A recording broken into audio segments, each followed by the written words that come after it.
Você está ouvindo Tribe Zen Podcast. Salve tribo! Estamos começando mais um Tribe Zen Podcast. Eu sou o Lucas Aldi. E eu sou a Solires Longo e sejam todos bem-vindos a mais esse portal para a expansão da consciência.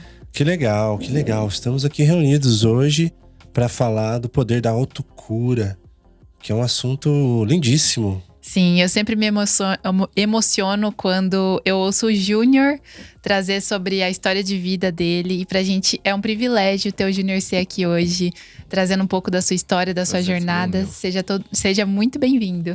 Obrigado pelo convite, é um prazer enorme estar aqui com vocês, podendo compartilhar esse assunto em um lugar que trata tanto disso, né? Em várias esferas, com tantos convidados, de tudo que eu acompanho também o podcast de vocês.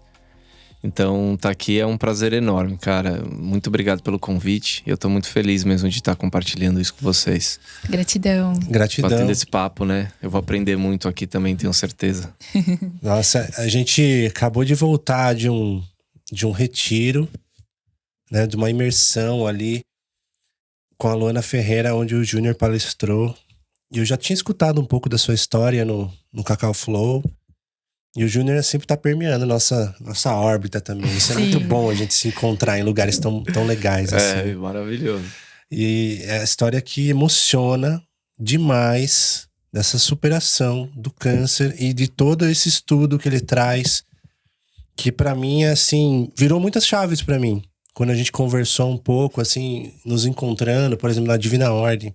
Eu lembro que você me passou um documento e falou: irmão, você que tá interessado nisso aqui, eu vou te passar aqui umas recomendações de lugares para você pegar orgânico e algumas informações importantes aqui. E aquilo foi um passo que faltava para eu fazer mudanças radicais que estão impactando na minha saúde, na nossa saúde hoje, né? Isso é sensacional quando a gente pega alguém que trilhou um caminho e te mostra ali, né? Te traz um plano, uma jornada. E como todos os nossos ouvintes aqui estão buscando a autocura, né? A cura das nossas emoções, a cura de todos os nossos corpos. Então, eu acho que é essencial trazer esse caminho, essa jornada que você trilhou, que eu tenho certeza que vai inspirar muita gente e vai virar muitas chaves também. Com certeza. Vamos fazer um brinde? Vamos fazer um brinde Saúde. antes da gente começar com essa medicina maravilhosa. Inclusive foi através do Cacauzito que a gente conheceu o Júnior também no Cacau Flow, que ele foi lá dar o testemunho dele e foi maravilhoso. Agradecer aqui a Sátiva, nosso apoiador dessa medicina sagrada. Se você quiser conhecer mais da Sátiva, é só entrar no site. É Sátiva, SATTVA, superalimentos.com.br. Vai estar aí na sua tela para você conhecer mais. Além do cacau, tem várias outras coisas muito interessantes ali para você explorar. A manteiga deles, qual que é a manteiga mesmo? Então, Eles têm manteiga de cupuaçu com cacau. Nossa, é maravilhoso. Tem tudo a ver do que a gente vai falar aqui hoje. Sim, agradecer também aos nossos apoiadores da Natureza Divina, que traz todos os elixires mágicos para nossa casa, para nossa vida. Agora, recentemente, eles estão com os extratos de cogumelos nutrópicos, que são ótimos para a saúde cognitiva, né? Para nossa saúde em geral, assim, para a gente conseguir operar melhor, né? São tantas demandas na vida, então eu sinto que essas medicinas vêm como aliadas pra gente na nossa jornada. Sim. Se você quiser conhecer mais, é naturezadivina.com.br. Genial. E aqui temos um presente pra você, Júnior. Uau! Conhecer, não sei se você já conhece a Mata. Conheço. Sigo eles no Insta e adoro a proposta deles, adoro os produtos deles. A primeira vez que eu consumi foi lá na Luana, foi incrível e obrigado pelo presente. Legal. Adorei. E a mata é Maravilha. legal que tem tudo a ver com a história do Júnior, porque a mata é um alimento, né? São super alimentos que cuidam não somente da nossa saúde, né? Da nossa microbiota, mas também como o macrobioma, que é a floresta. Então, eles se preocupam muito, são muito engajados, né? Nas causas ambientais. E é uma marca que a gente tem uma honra de tê-los Muito como legal. apoiadores nossos. Sim, eu. E se você quiser conhecer mais, é só entrar no site mata.bio. Mata.bio tem um cupom para você pegar um desconto legal, que é Tribe Zen tudo junto. Aproveita. Aproveitem. Investimento certeiro, né? E se você quiser saber mais dos nossos movimentos, tem um QR Code na sua tela aí. E também no link da bio do nosso Instagram, no nosso site tribezen.com.br. Tem lá tudo que a gente tá aprontando, né? Inclusive, recomendo que você entre na nossa newsletter semanal, que lá a gente coloca, por exemplo, produtos que a gente descobriu, assim como o Júnior me passou algumas coisas muito, muito legais que estão mudando minha vida. O que a gente descobre, a gente coloca na newsletter como dica. Sim, é muito legal, porque às vezes a gente vai nos lugares e as pessoas falam assim, olha, eu lembro que vocês colocaram na newsletter lá alguns tipos de água. Então, às vezes as pessoas vêm pedir recomendações, né? E na newsletter a gente entrega o ouro mesmo do que a gente sabe que funciona e que a gente testa. Maravilhoso. Então, estamos aqui pra gente falar sobre esse processo maravilhoso de cura, que eu sou apaixonado, cara. Eu sou muito apaixonado. Já venho há alguns anos estudando nutrição e me experimentando nesse quesito. Mas desses 2 anos pra cá, que caiu a ficha mesmo. Meu, é muito mais fundo o buraco. Sim. É muito mais fundo. Sim, Nossa senhora, tanta coisa. É bastante coisa. E não se trata só de alimentação, né? São seus pensamentos, suas emoções, suas respirações, a sua consciência de padrões, sua consciência de dogmas, paradigmas, coisas que te deixam num estado constante, parece que de luta.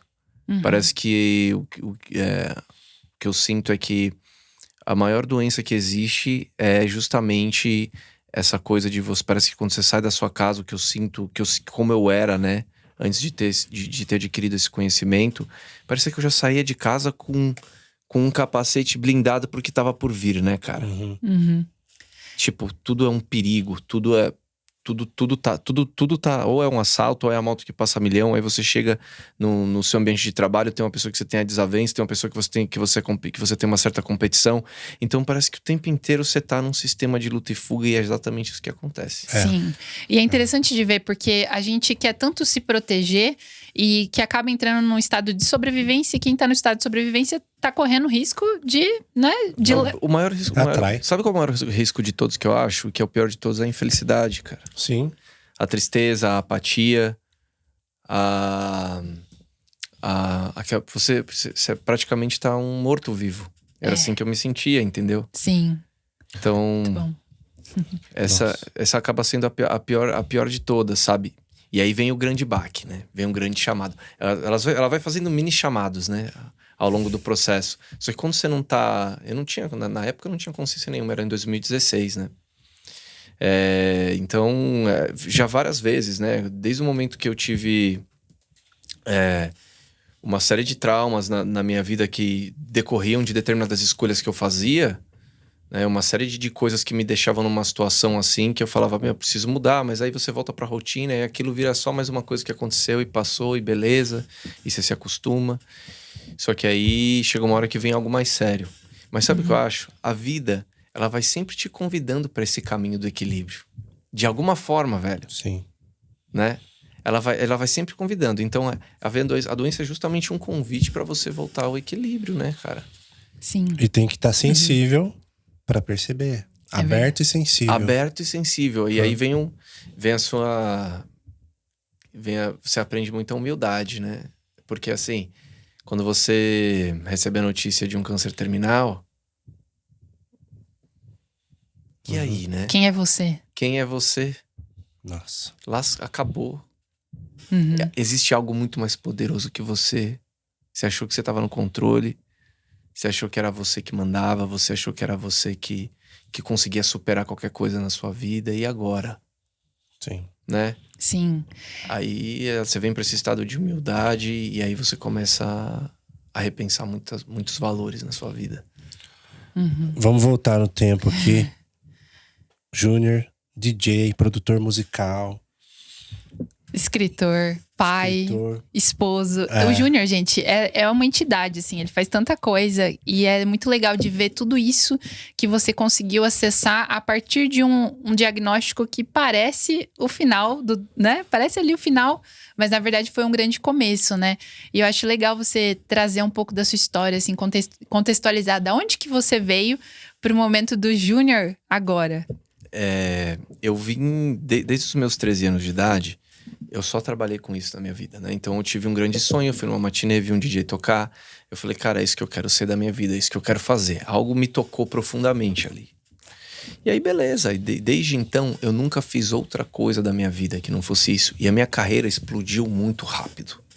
Com 16 anos, eu já tava tocando em alguns clubes, assim, de muito conceito aqui em São Paulo, que era o Love, o Manga Rosa. De Manga Rosa foi lá pelos meus 17 anos, mas menor de idade eu tinha que entrar na balada para conseguir com o meu pai para conseguir tocar, né? E aí comecei a conquistar meu espaço. Um cara que era dono de uma agência muito famosa na época, né?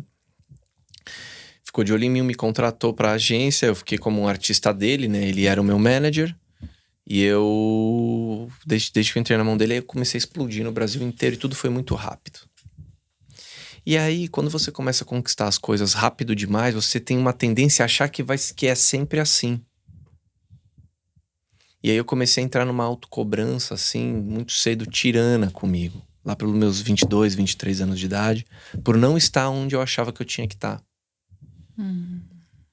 Então, eu tinha todo o status. Já lá pelos meus 19 anos, eu já estava num dos maiores festivais da América Latina tocando, né? Fui o DJ mais jovem a tocar na história do festival. Uau! E aí o Brasil inteiro ficou me conhecendo depois disso. Mas um grande lance que me pegou assim é que nessa coisa de tentar superar a expectativa de todo mundo e essa preocupação, ok, isso é saudável até um certo ponto. Mas chegou uma hora que ficou uma autocobrança tão tirana, que eu já não... que tudo que eu fazia pra mim não era o suficiente. E aí, reanalisando a minha história, foi aí que eu comecei a me punir. Aí tudo que eu conquistava era legal no dia, depois já não existia mais pra mim. Eu queria o próximo. Qual que é o próximo passo? Sempre mais. Sempre mais. E aí a gente tem aquela coisa de que eu só vou ser alguém na vida quando eu chegar lá.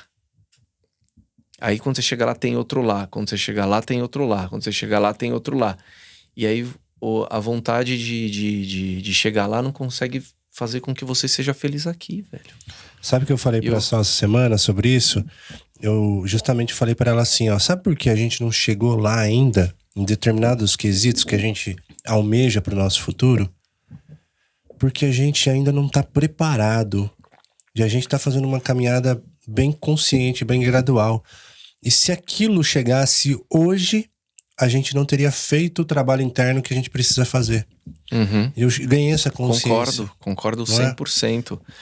E eu não tinha, você imagina, eu não tinha, era um menino, não tinha a menor consciência. Aí pra mim o negócio não era propósito, era, fama, cada vez mais status, cada vez mais dinheiro, cada vez mais conhecido, cada vez mais famoso. É isso e acabou.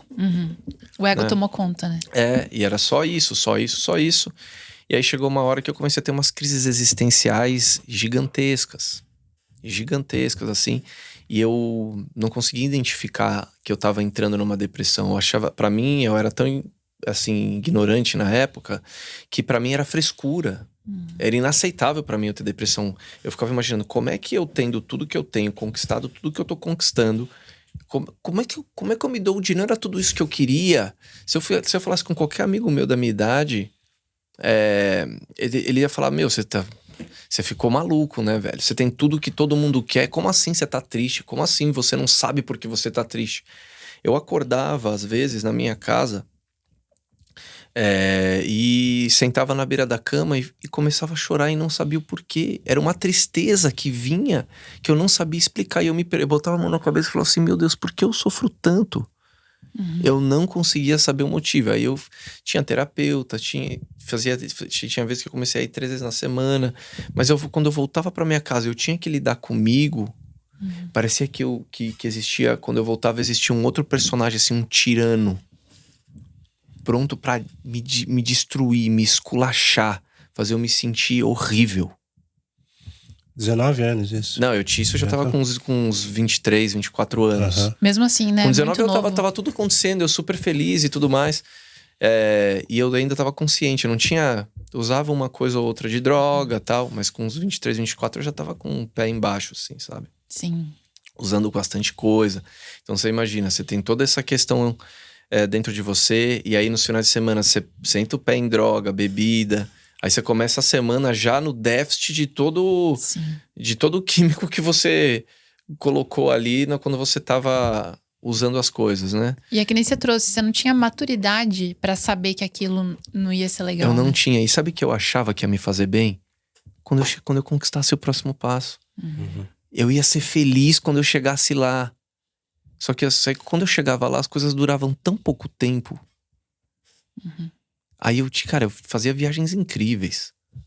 Ia pra Ibiza. Alugava um catamarã com meus amigos. Fazia uma puta festa. Todo mundo tocando, bebida, droga pra todo lado, putaria. Voltava pro quarto do hotel, sozinho. E ficava triste porque não era eu que tava com a noite na melhor balada de Ibiza. Nossa. Eu não conseguia aproveitar a viagem. Cara, eu numa das melhores mesas do clube, com todos os meus amigos, pessoas que eu amo, assim, olhando um DJ tocar, e eu ficava assim, putz, você não vale nada, velho. Como é que você ainda não tá lá? Nossa, é uma autocobrança muito grande. Eu ficava assim, como é que você ainda não tá lá? E eu não conseguia estar aqui, cara. Eu não conseguia estar aqui. O destino ficou... Não existiu o caminho, só existiu o destino pra mim. E isso me levou a um limite num determinado momento. Aí vem a vida, né? E te dá o primeiro aviso. Eu tive uma overdose em 2016, no ano que eu descobri o câncer. Aí eu falei, nossa, agora eu preciso mudar, porque eu cheguei... foi muito trágico, não é que eu tive uma overdose e acordei dentro de um hospital ou na minha casa e até aí tudo bem. Eu tive uma overdose, quando eu acordei eu tava dentro da casa da minha mãe. Cara, eu não sei como eu fui parar lá, eu já não morava com a minha mãe há muito tempo, eu abri o olho, tava minha mãe do meu lado, eu no meu quarto que eu cresci quando eu era adolescente. Eu falei, mãe, o que eu tô fazendo aqui? Ela falou, filho, você não sabe o que aconteceu? Nossa. Aí eu falei assim, mãe, não tenho a menor ideia, o que eu tô fazendo aqui? Ela falou, um Uber tocou ontem aqui na porta da minha casa. Você tava deitado no banco de trás do Uber, totalmente desacordado, enrolado num saco de lixo preto, todo vomitado, respirando, que eu não sabia se você ia morrer, se você ia continuar vivo. Eu tô aqui do seu lado há 10 horas, filho. E eu tô colocando a mão no seu nariz pra ver se você tá respirando ou não, porque você tá respirando muito pouco, você tava respirando muito pouquinho. Eu falei, mãe, vocês não cogitaram me levar pro hospital? Ela, filho, eu fiquei com tanto medo que você morresse, que se isso acontecesse, eu só queria estar do seu lado. Nossa. Aquilo acabou comigo, e aí depois veio o meu pai, ele entrou no quarto assim, e os dois olhavam pra mim como se eles não conhecessem aquela figura. E aquilo foi outra coisa assim que me abalou muito. E aí, aquele foi um momento que eu falei, cara, eu preciso mudar. Eu não quero mais ser assim. Primeiro, eu não sou... Eu sou... Aos olhos dos outros, eu sou um símbolo do sucesso. Um sinônimo de sucesso. Quando eu tô com todo mundo, ninguém nem imagina que quando eu volto pra minha casa, eu me sinto um fracasso. E eu nunca parei pra conversar com ninguém, porque eu tinha que passar a imagem de que eu era um cara seguro, eu era um cara descolado, bem resolvido. Mas a verdade era outra. E a relação com seus pais era terrível. ok? Terrível? Terrível. Completamente distante dos meus pais. E eu me sentia, né, em alguns momentos assim, a última bolacha do pacote, né? Se sentia melhor que eles. Meus pais, sim. Me sentia melhor que eles. Meus pais eram um retrocesso e eu era o legalzão, o descolado, o futuro, o que descobriu a vida. Nossa. Entendeu? O que superou, o que conseguiu.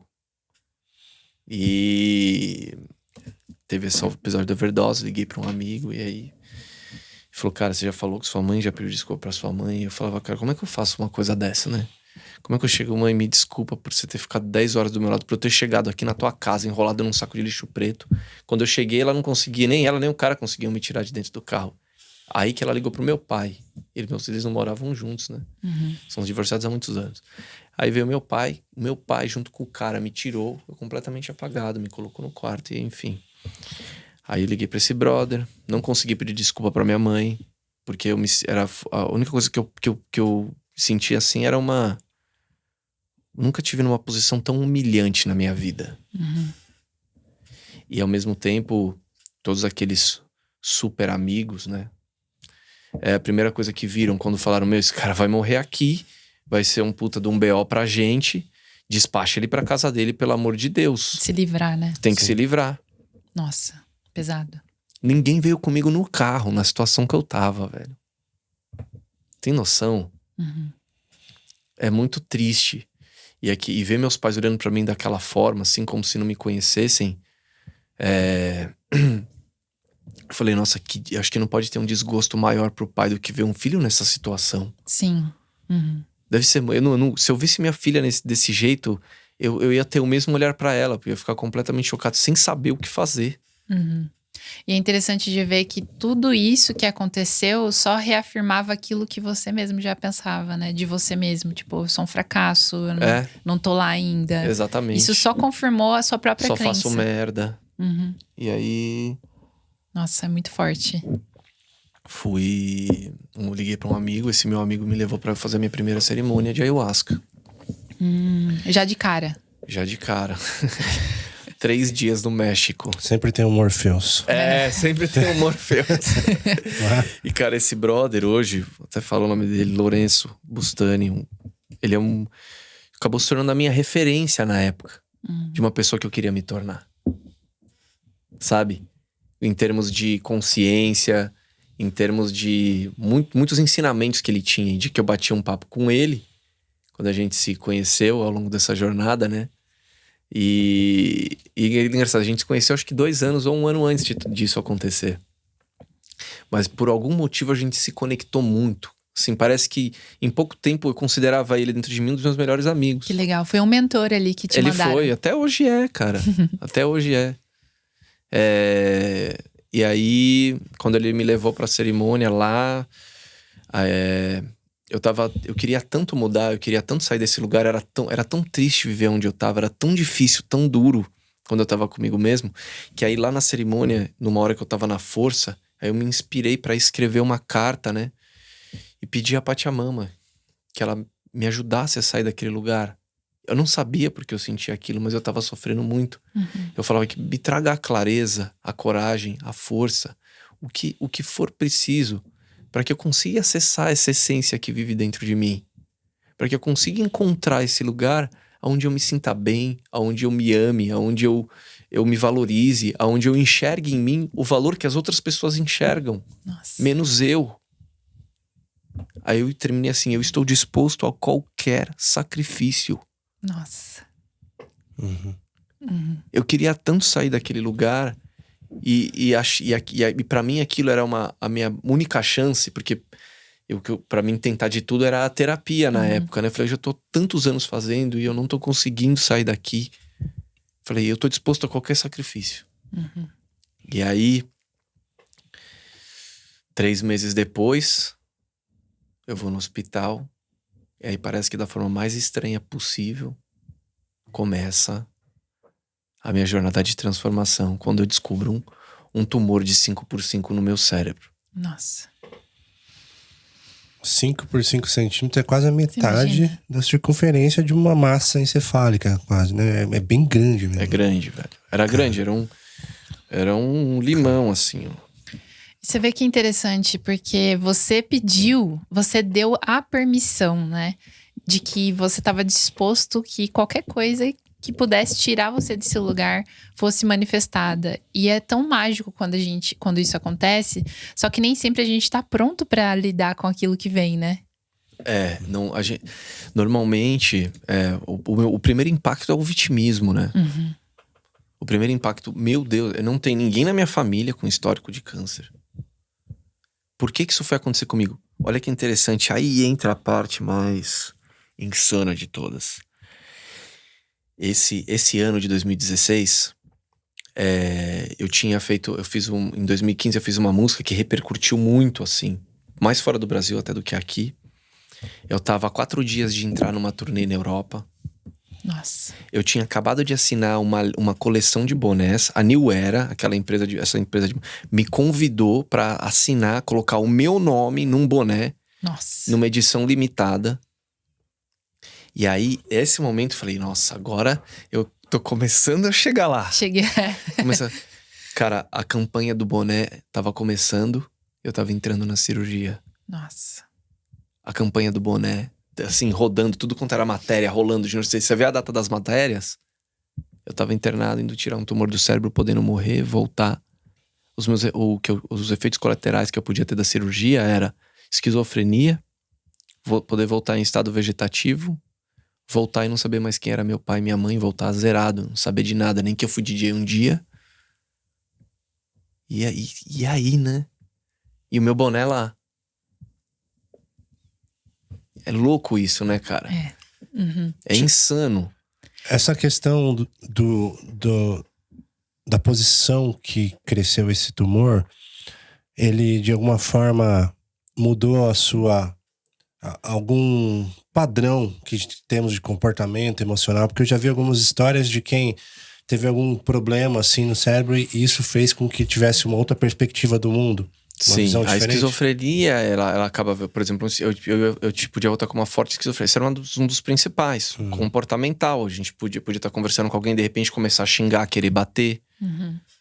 E inclusive, uma assistente social foi conversar com a minha família do próprio hospital para explicar para eles como eu ia voltar. Uhum. Já tava dando ali o veredito. Eles garantiram que eu ia voltar daquele jeito. Porque era muito grande, velho. Uhum. Mas tem coisas que a gente não explica, né? Sim. E é também interessante de ver que toda essa jornada antes do câncer é como se você tivesse um vazio tão grande dentro de você que você tava buscando acabar com aquilo, né? E querendo ou não, todas as formas que você estava buscando eram formas suicidas, né? Que se a gente pensar pelo espiritismo, quando a gente tem esse comportamento, por exemplo, de autoabuso com o nosso corpo, com o nosso tempo, geralmente a gente tá tentando esse suicídio inconsciente, né? E aí, de repente, vem ali um laudo de morte pra você, né? Sim, eu concordo com você. Ainda que seja inconsciente, a gente tem... Porque na nossa... No momento, você acha que aquilo é o que tá te trazendo a alegria. Pô, cara, você cria você tem uma mega disposição, você fala com todo mundo, você se solta, Super você fica poderoso, divertido, ri, você monta negócio, você faz tudo, né? Ninguém te segura quando você começa a usar as coisas, né? E aí, só que na verdade, eu concordo muito com o que você tá falando. Às vezes o desespero, o trauma escondido lá dentro, o desespero dentro da pessoa tá tão grande, que parece que uma energia te ajuda a você ou a terminar com aquilo de vez, porque na verdade ela tá te ajudando, ou a terminar com aquilo. A nova medicina germânica enxerga muito por esse lado, né? De que na verdade, quando o câncer vem, é uma forma do seu corpo tirar sua vida pro seu bem. Nossa. É pra terminar com aquilo. É uma forma de tirar sua vida pro seu bem. Então, é uma reação inteligente do corpo. E aí tem outras visões também, né? Sim. Mas essa é uma perspectiva. Quando eu estudei nova medicina germânica, a pessoa que estava dando aula falou isso. E aí eu falei, cara, isso faz sentido. Faz muito sentido. Sim. Gosto muito dessas explicações. E nesses meses, um pouco antes de você receber o diagnóstico, você já estava assim, buscando melhorar? Como que... Não, quando eu voltei da ayahuasca, foi a primeira vez que eu tive uma referência de um lugar que eu gostaria de estar. Dentro de mim, que eu nunca tinha. Quando você volta da medicina, a primeira semana é uma coisa maravilhosa. É maravilhoso. E aí, quando eu conheci aquilo, eu falei assim: eu entendi. É nesse lugar que eu quero viver. É daqui que eu quero. A minha referência agora é essa. Isso é legal da medicina, porque ela dá a referência. Ela te mostra o contraste e fala: olha, é possível isso aqui. Exatamente. E aí eu falei, cara, eu quero essa referência. Eu entendi aonde eu quero estar, pelo menos. Como eu vou conseguir, eu ainda não sei. Mas Eu entendi aonde eu quero estar. Só que aí você imagina, aí na rotina você já viajando pra três cidades diferentes num dia, vou pra lá, aí você vai estar, não sei o que, tá muito quebrado. Ah, não, cheira aqui faz uma carreira aqui, tá tudo bem, tá? Você fala, faz uma linha, cheira. Nossa, agora não, agora dá pra eu tocar, não sei o que. Você faz a primeira. Aí você tá lá, aí vem mulherada, aí tá bom, vamos pra um after hour? Lógico que você vai, né? Aí você vai no after hour e começa a cheirar mais. Aí depois, tá, beleza, volta com a mulher pro hotel, não sei o que, ninguém vai se ver, você já tá indo pra outra cidade. Já era comum pra você. Não, isso é uma outra coisa que aconteceu pra mim. Era tão incomum ficar sem usar droga pra mim, que o período de que o xamã pediu pra ficar 1 mês sem proteína animal, droga, né, essas coisas, antes e depois, foi o período mais longo que eu fiquei sem usar nada na minha vida. Foi a primeira vez, assim. Nossa.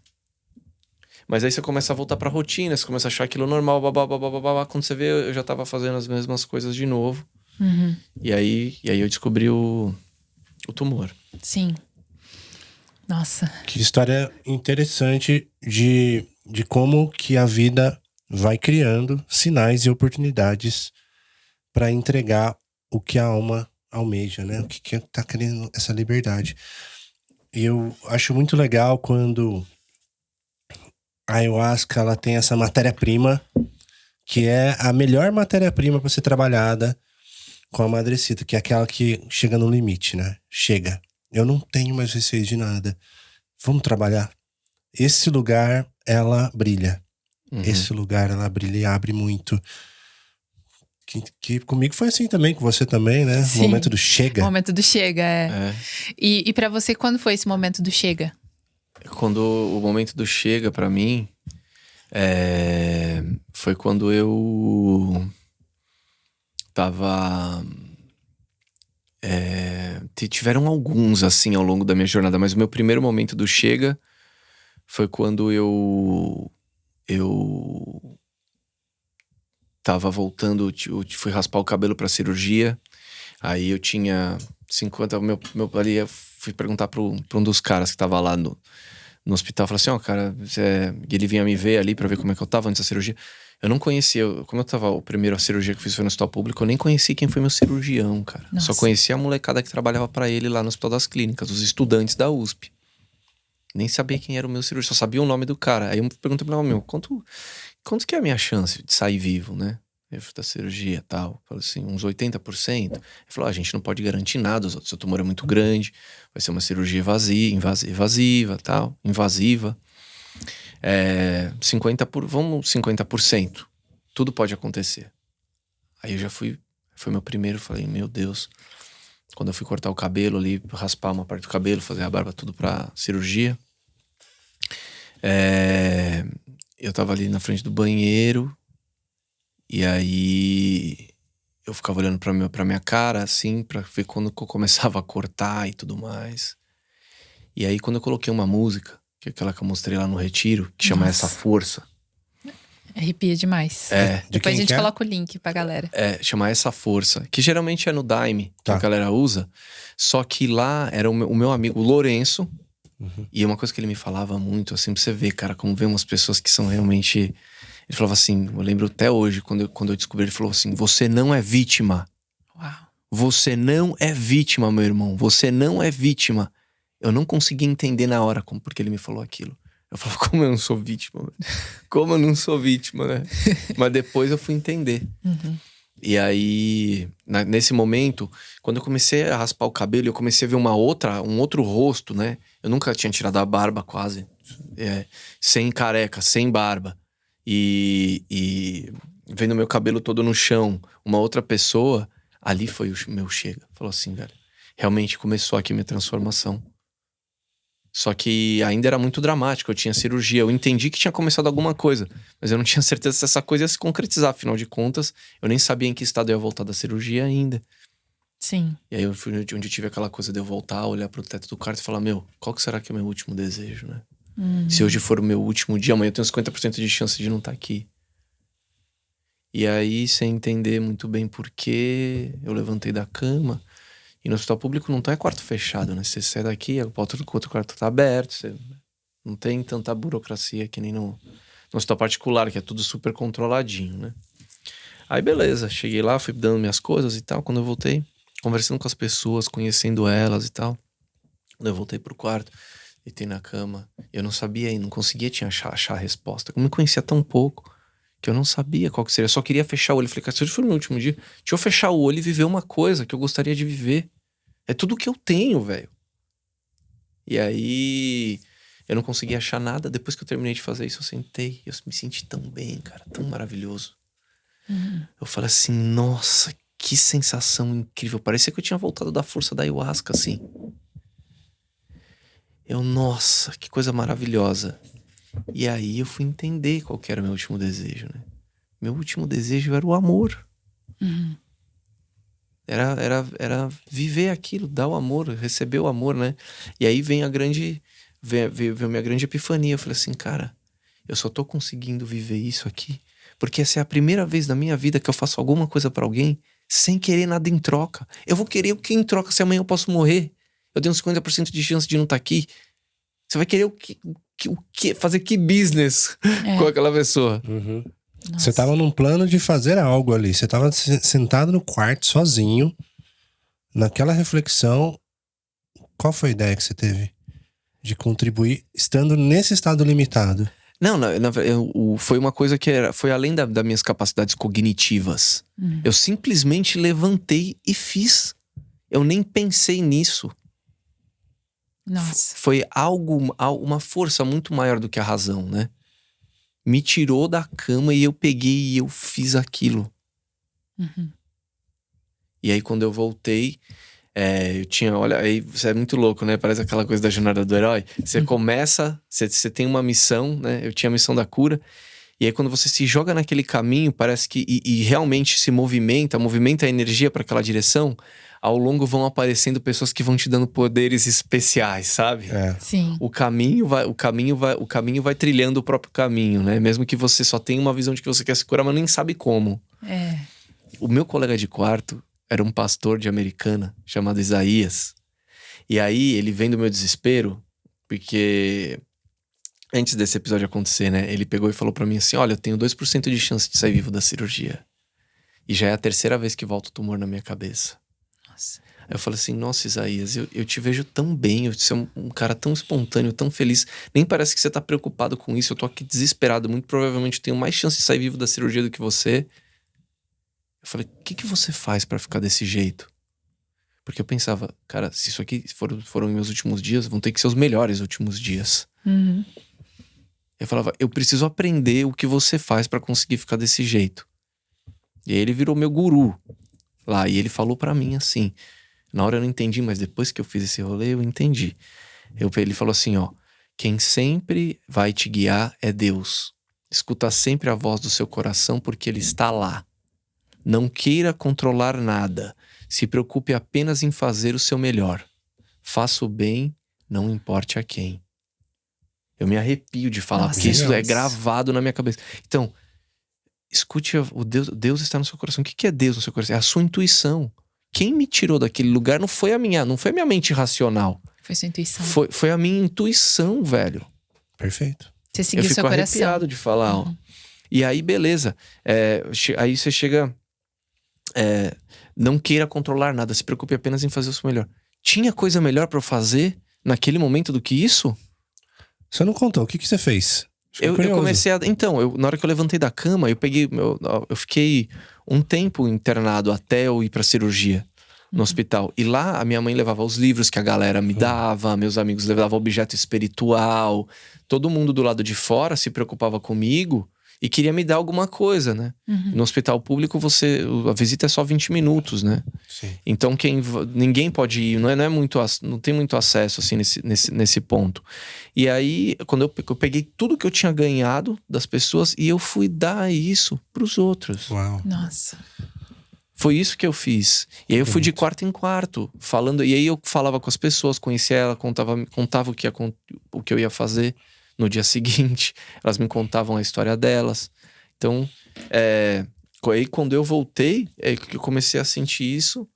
E aí foi onde eu falei, cara, o meu último desejo era o amor. E a única forma da gente acessar esse lugar real é quando a gente faz alguma coisa sem esperar nada em troca, velho. Sim.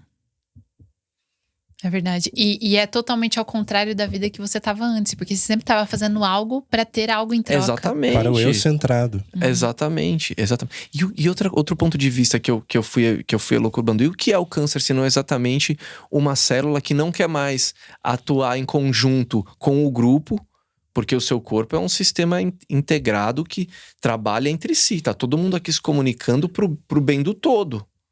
Aí tem um carinha lá que, não quero mais. Quero construir a minha casa aqui. Quero fazer eu por mim mesmo. Aí ele começa ali se juntar e construir ele por ele mesmo. A coisa dele faz um tumor. O egoísmo o câncer não é justamente um mega símbolo do egoísmo? Total. Exatamente. É uma célula que não quer mais trabalhar em conjunto com o todo. Olha que referência interessante. Exatamente. E por que? Aí entra aquela coisa também. E por que todo motivo? Eu fui eu também não tinha entendido, fui entender depois. Eu fui num centro espírita, tentando arrumar algum lugar que poderia me curar, alguém que poderia me ajudar, logo no início. O cara falou pra mim assim: o amor cura. Ele falou pra mim assim: tem uma coisa que cura, o amor. Aí eu, meu Deus. Também não entendi nada. Como assim o amor vai me Super curar? simbólico. Cara, assim, não acredita que eu vim até aqui achando que alguém ia fazer alguma coisa, ia fazer um passe, ia descer gente de tudo quanto era lugar, As de outras luzes. dimensões. E ela ia falar pra mim: não tem mais nada na sua cabeça. Aí vem um cara e fala pra mim que o amor cura. E cura mesmo, porque ao longo dessa jornada eu passei por 3 etapas. O primeiro foi o vitimismo. Pô, como é que isso aconteceu comigo? A segunda etapa foi a batalha, eu vou pra guerra. Porque o que eu comecei a fazer? Quando falaram pra mim que o câncer era um glioblastoma multiforme e que eu teria de 6 meses, com sorte 1 ano de vida, fazendo quimio-radioterapia, eu peguei e falei... foi onde eu entrei nessa primeira etapa do vitimismo. É quando eu cheguei em casa, alguma coisa veio na minha cabeça e falou assim: cara, peraí. Isso só pode ser verdade a partir do ponto de vista de que nenhuma outra pessoa conseguiu curar uma doença terminal. Então, se eu achar alguém que conseguiu curar a doença terminal... Isso não é verdade. Isso não é verdade. Então, quem que eu tenho que encontrar aqui? O que vai me matar, com certeza, fazendo quimio-radioterapia com 6 meses, 1 ano de vida? Ou o cara que tentou se curar? Eu falei, preciso encontrar pessoas que conseguiram se curar. E eu encontrei várias, velho. E olha que legal, porque a sua mente super racional te ajudou nesse momento de chegar nessa lógica, né? Que Sim, legal. Sim. E aí vem aquela coisa, uma opinião baseada num único ponto de vista não é opinião, caramba, é ignorância, né? Os caras só dão a certeza de um único ponto de vista, não tem outra referência. Então, que opinião é essa, né? E aí, quando eu encontrei uma galera, aí veio a primeira revelação. Todas as pessoas que tinham se curado de doença terminal não tinham feito a quimio-radioterapia. Nossa. É claro, se curaram da doença terminal. Se é terminal, nada tem salvação. E aí começa todo o conhecimento, né? Da alimentação, do poder da mente. Aí você vai adquirindo outras fontes de poder. Aí eu falei, bom, aqui eu sei que eu consigo fazer alguma coisa e ter uma chance. Porque eu falei assim, eu não aceito acordar todo dia sabendo que eu vou fazer uma coisa que vai me matar com certeza. Quem que tem motivação para conseguir se curar dessa forma? Aí fica... O que eu vejo muito, o que acaba acontecendo é que às vezes as pessoas elas acabam caindo nessa elas, ou por medo, por algum motivo, né? Geralmente por medo de falar, não é cientificamente comprovado. Isso charlatanice e tal. Elas acabam mantendo, aí elas adquirem uma sabedoria, com certeza, de saber que elas vão morrer, de que elas estão bem com isso. Isso era inaceitável pra mim. Sim, depende do que você aceita, né? Isso era inaceitável. Eu falei assim, cara, eu prefiro muito mais acordar todo dia sabendo que eu vou fazer alguma coisa que me dá a chance de me curar, e ainda que eu morra, no meu último dia da minha vida eu vou falar assim, eu fiz tudo que foi possível naquilo que podia me dar uma chance. Aqui eu me sentia uma vítima, um predestinado a um futuro certo. Aqui eu tinha uma chance, a morte certa, né? Aqui eu podia me curar, então eu vou acordar todo dia com um tesão de fazer aquilo que vai me dar uma chance. Aí eu cresci. E aí eu fui pra guerra. Tenho a arma pra conseguir curar, então eu vou pra guerra. Aí a terceira etapa foi aonde... Aí vem os poderes, né? Os superpoderes. Uma amiga me trouxe um livro no hospital, fala do Paramahansa Yoga. Me trouxe me deu de presente um livro do Paramahansa Yogananda, a autobiografia de um yogi. Certeiro. E o Paramahansa Yogananda fala muito de cura pela mente, né? Muito, muito, muito. E aí, poucos dias antes, tinha criado um outro livro dele que era Afirmações de Cura. Dele mesmo. Eu falei, cara, um livro do Paramahansa, aí vem outro livro do Paramahansa. Isso é sinal. Tem alguma coisa aqui com esse cara. Aí na hora que chegou que ele encontra, no trecho do livro onde ele encontra um botânico chamado Lutero Burbank, que é um botânico que começou a fazer umas... Inclusive, ele dedicou o livro pra esse cara. Nossa. Ele dedicou o livro, dedicado a Lutero Burbank, um santo entre nós, alguma coisa assim ele escreveu. E aí o Lutero, ele começou a fazer umas experiências com o cactus, onde ele falava assim, olha, esses cactos aqui são cactos que você pode ver não tem espinho. O que eu comecei a perceber? Se eu desse amor pro cactus, ou falasse que ele estava seguro, que ele era bem-vindo, que ele não precisava se defender de nada, que ele estava sendo bem cuidado. Se eu transmitisse essa energia para ele, ele poderia crescer sem espinhos, porque ele não teria do que se defender. E o cara fez um monte de cactos sem espinhos. E o Paramahansa Yogananda, quando fez isso, pegou e ficou assim, embasbacado, tanto que ele levou umas mudas. Olha, essa história tá no livro também. Ele pegou umas mudas, levou pro ashram dele em Los Angeles. Tiveram uns vândalos que foram lá, bateram no cactus. O cactus começou a crescer espinhos. Nossa. Detonaram os cactus. Uma galera foi lá. O cactus começou a crescer espinhos de novo. Aí foram as pessoas que trabalhavam com ele. Foram lá e começaram a fazer todo o trabalho que o Lutero fazia. O cactus deixou de ter espinho. Caramba. Isso tá no livro do cara. Eu não acho que o Paramahansa não vai escrever uma mentira, né?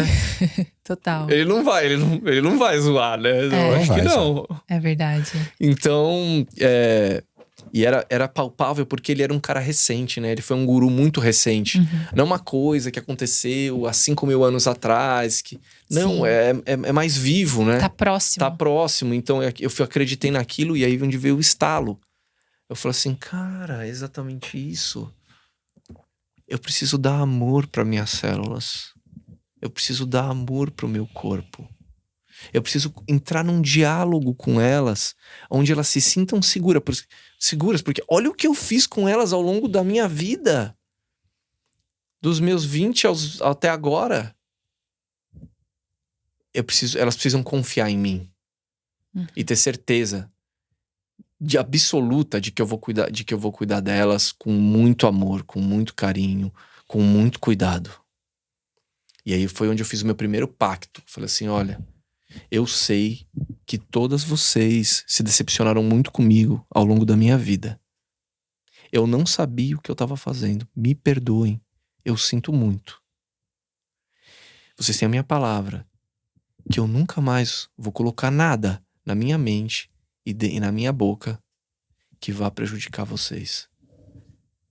A partir de hoje vocês têm a minha palavra. Aí eu passava a mão na minha cabeça no lugar do tumor, fazia carinho, falava, eu amo vocês. Podem confiar em mim. E aí eu já tô dando esse passo, porque quando eu tava no hospital, eu falei assim, eu não como essa comida aqui. Eu não tava colocando nada que pudesse intoxicar o meu corpo. Já desde o início. Então, como eu tava começando toda essa jornada, eu tava sendo fiel ao que eu tava dizendo pra elas. E aí eu cantava uma música assim e fazia uma meditação. Tem uma música do Chemical Brothers que chama The Golden Path. E o refrão da música fala, Please forgive me, I never meant to hurt you. Por favor, me desculpe, eu nunca quis te machucar. E o clipe, cara, vocês têm que assistir esse. Eu recomendo a todo mundo que coloca Chemical Brothers, The Golden Path e assiste o clipe. Né? E vocês vão se identificar muito na forma como a gente vive hoje em sociedade, com as coisas que a gente busca. E, enfim, aí eu cantava pra elas, eu colocava no fone de ouvido a música e ficava cantando. Chegava no refrão, eu fechava o olho, aí eu via minhas células como várias bolinhas coloridas.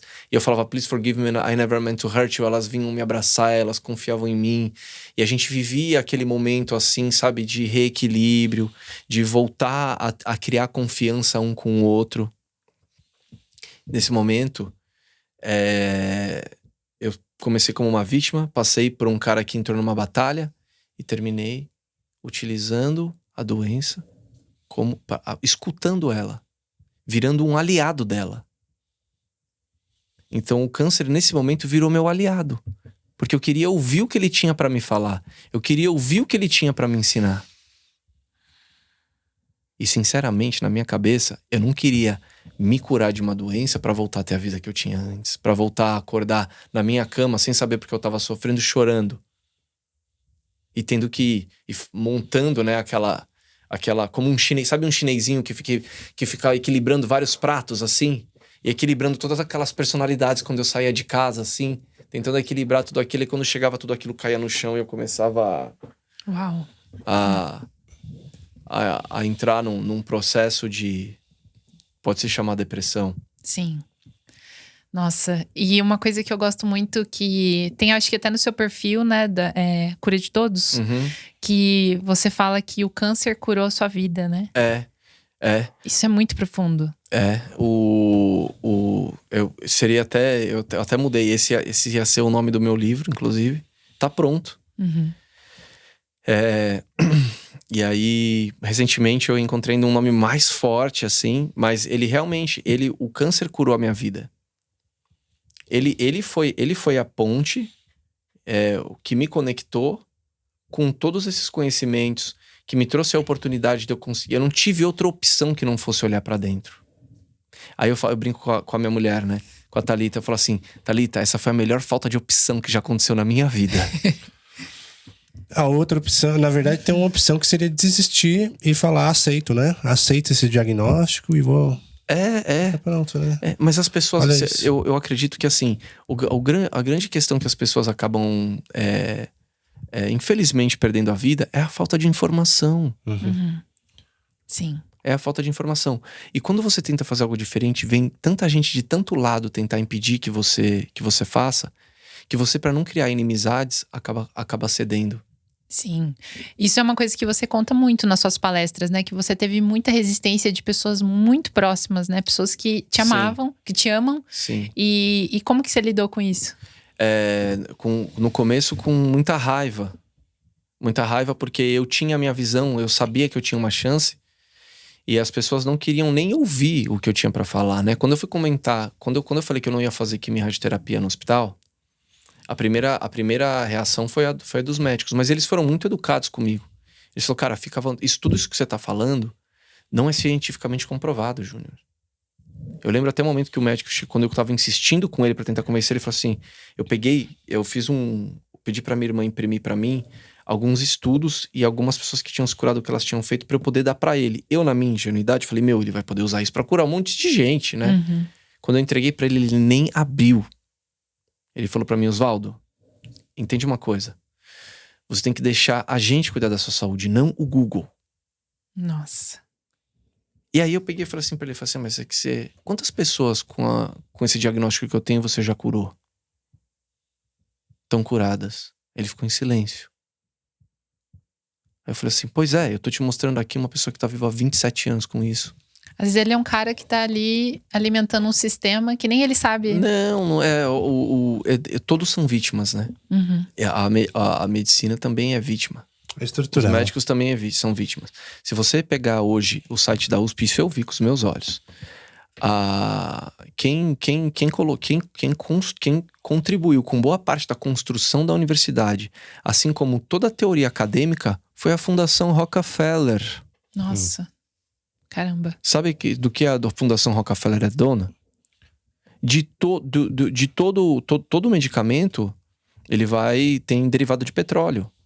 Eles são donos de tudo do petróleo. É aquelas famílias que controlam o mundo, exatamente. Né? Isso.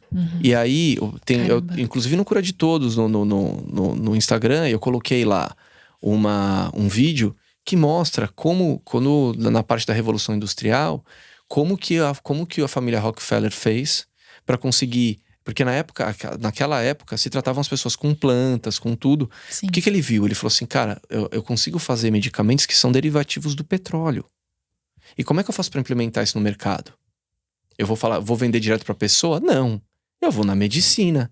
E aí começou-se todo um trabalho midiático para falar que todas as coisas que vinham da natureza, todas as coisas que não eram a medicação, eram charlatanice. Nossa. E aí começou-se todo um trabalho propagandista. E até hoje, se você entrar e ver e colocar cura do câncer pela alimentação, vai estar lá. Quackery, se você colocar se você digitar o Max Gerson, Dr. Burzynski, e dentre vários outros médicos, Dr. Sebi, que tem um vasto histórico de cura de AIDS, diabetes, câncer, de tudo quanto é coisa, com o mesmo protocolo, desintoxicar e supernutrir. Tudo vai aparecer lá, Quackery. Tudo. Supernutrir. Desintoxicar e supernutrir. Era isso que eles faziam. Cara, era a mesma fórmula para todas as doenças. E é interessante de ver porque muitas pessoas falam que o nosso corpo ele já é inteligente para se autorregular naturalmente. Uhum. E o processo de doença é justamente isso, que ele não tá conseguindo essa autorregulação, né? Exatamente. Por que ele não consegue a autorregulação? Não é que você tá 1 mês, 2 comendo errado. É uma vida inteira. E esse acúmulo vem do que você come desde a sua infância, quando a sua mãe te dava fórmula sem saber. Mas quem falou que a fórmula é bom?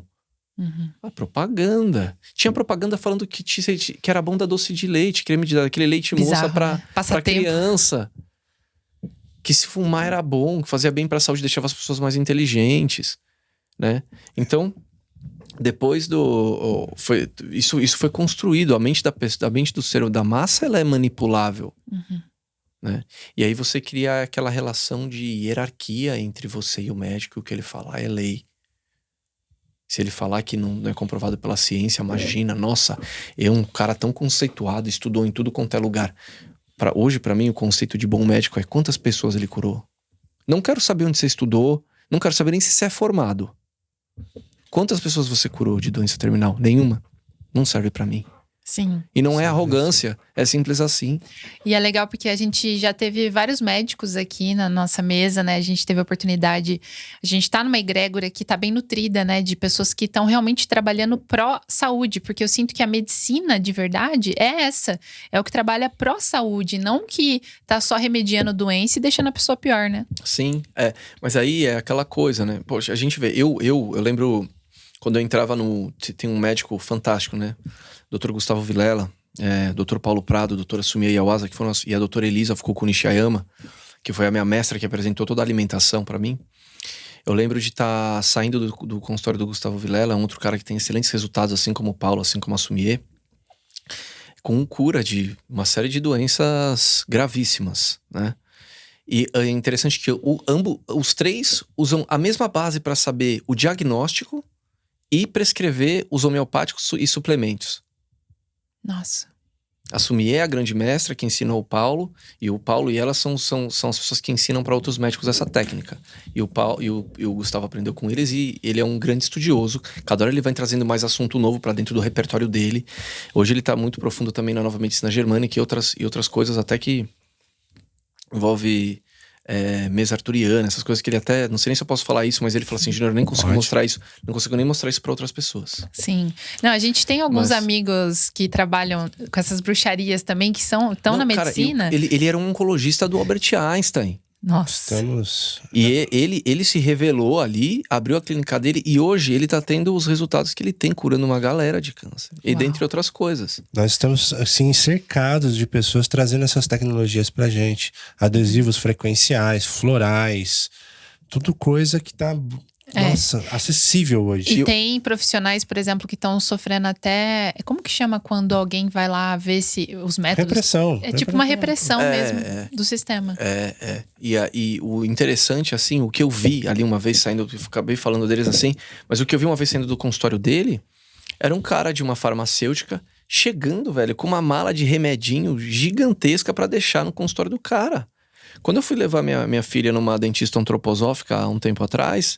Ela falou pra mim assim, vocês não vão acreditar, acabou de ser uma pessoa marca X, da empresa X, uma gigante, dessas que tá sempre fazendo propaganda na televisão, me oferecendo 30 mil reais pra eu passar, falar pros meus clientes que a pasta com flúor é boa, que não é isso tudo que estão falando, que o flúor não faz mal, que o flúor faz bem.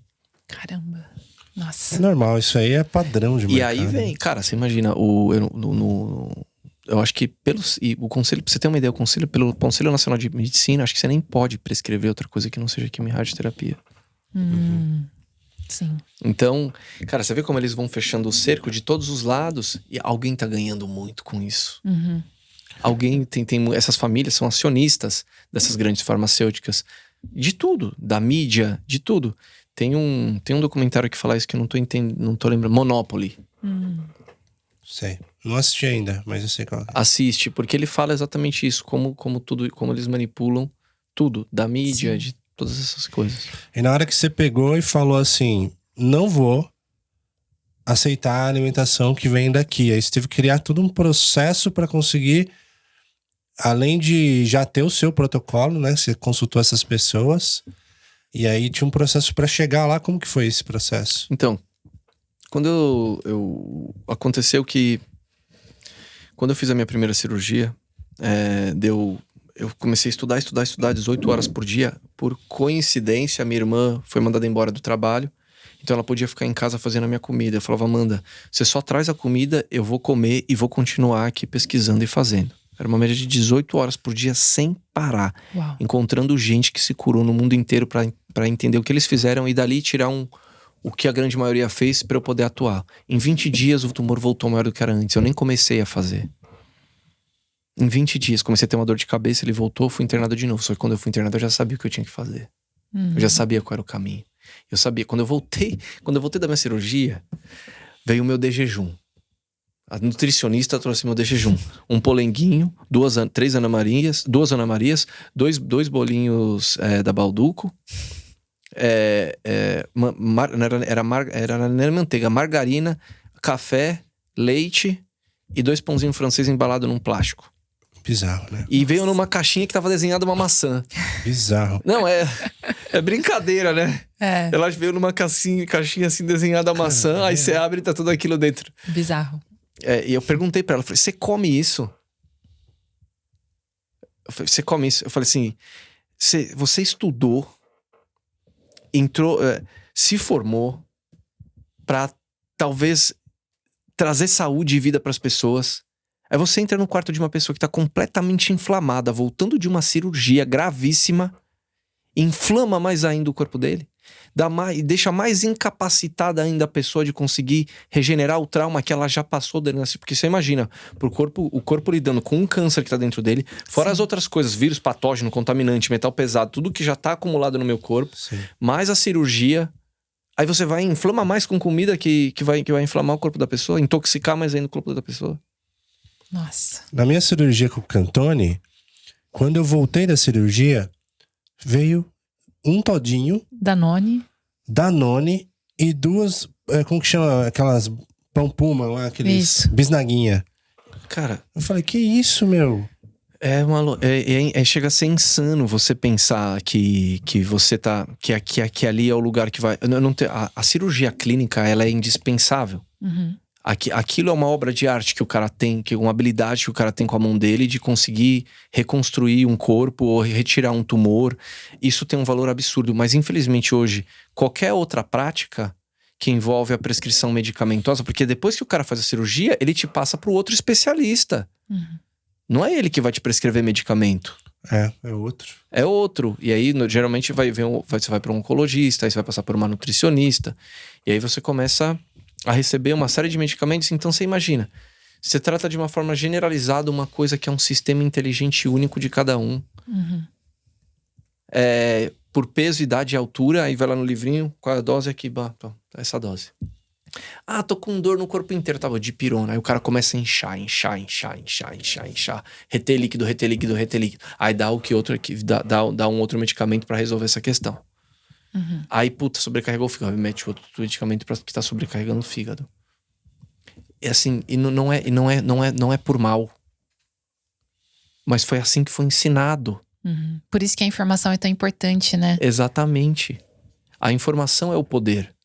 E aí você depois com você com a informação na mão, impossível, é só questão de opinião, não é? É verdade. Nos seus estudos, você começou a estudar e você chegou num plano que seria adequado para você, orientado por essas mestras da nutrição, como que é? Não, eu ainda não tinha conhecido nem a doutora Elisa, Olha, nem o Paulo e nem o Gustavo. você tava por conta. Eu tava por conta. Autodidata. Eu tava por. Essa galera que me ajudou. E aí, através dessa galera que eu conheci o Max Gerson, através dessa galera que eu conheci o Berzinski, né? E aí, quando eu fiz a cirurgia, na hora que eu voltei da cirurgia, ela me trouxe aquilo, eu falei assim: eu não como a comida do hospital.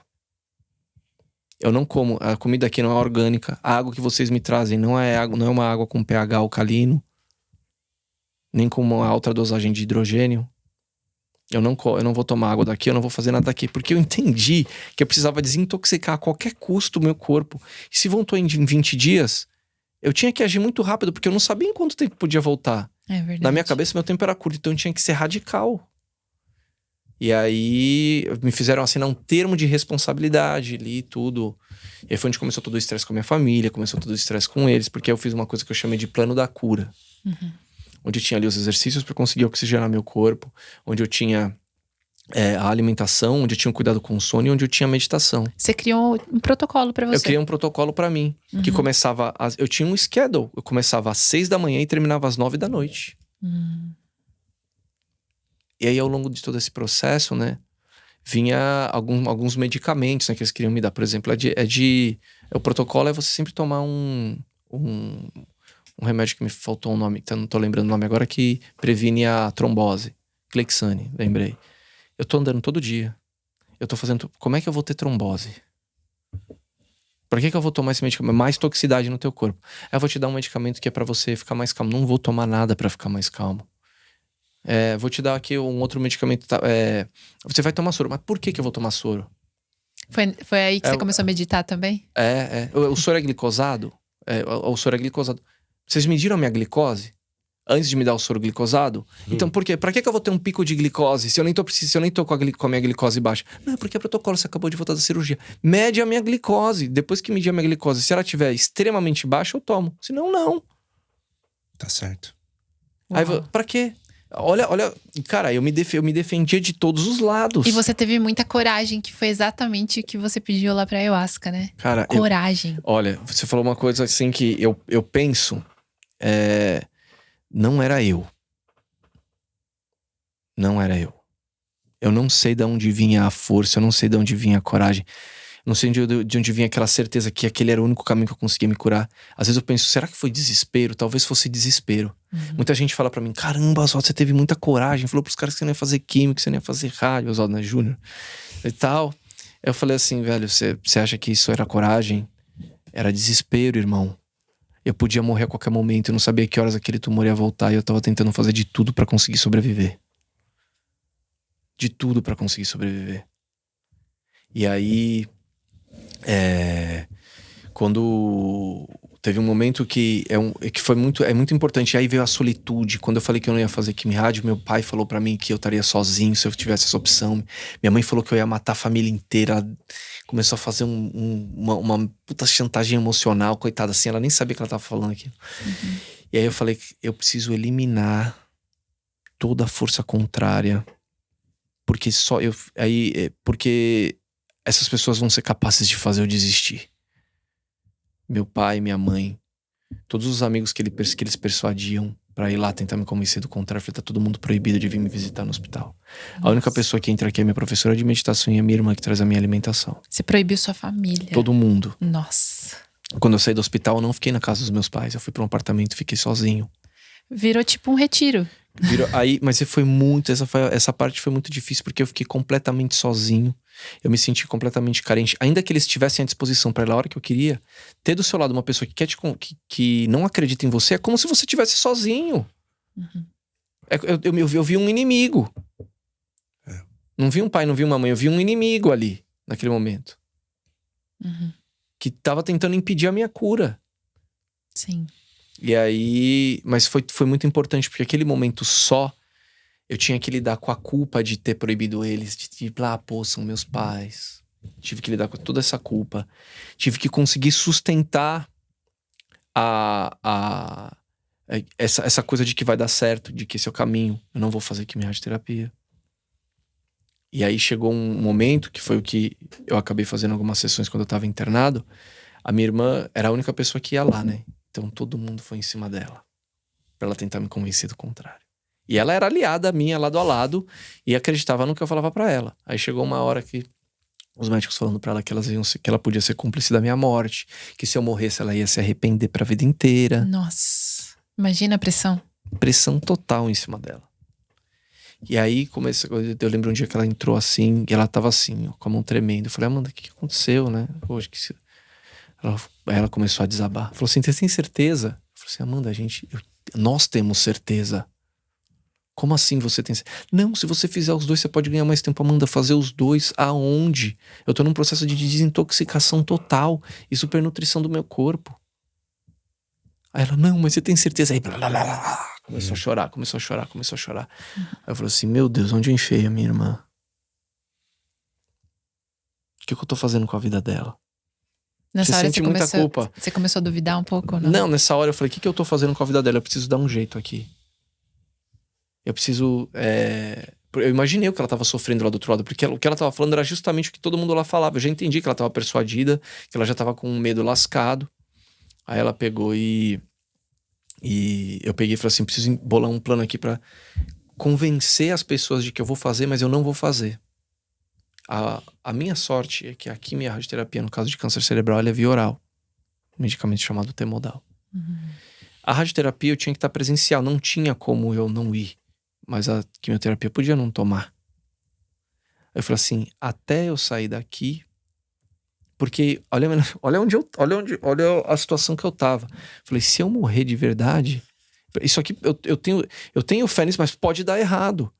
E se eu morrer, a minha irmã vai ficar com uma culpa pro resto da vida, velho. E eu não vou querer partir sabendo que eu vou deixar essa culpa nas costas dela. Eu tive que chamar... Aí, tendo essa consciência, essa responsabilidade, eu peguei e falei assim, eu vou fazer o seguinte, então. Vou falar pra todo mundo o que eu vou fazer na minha cabeça.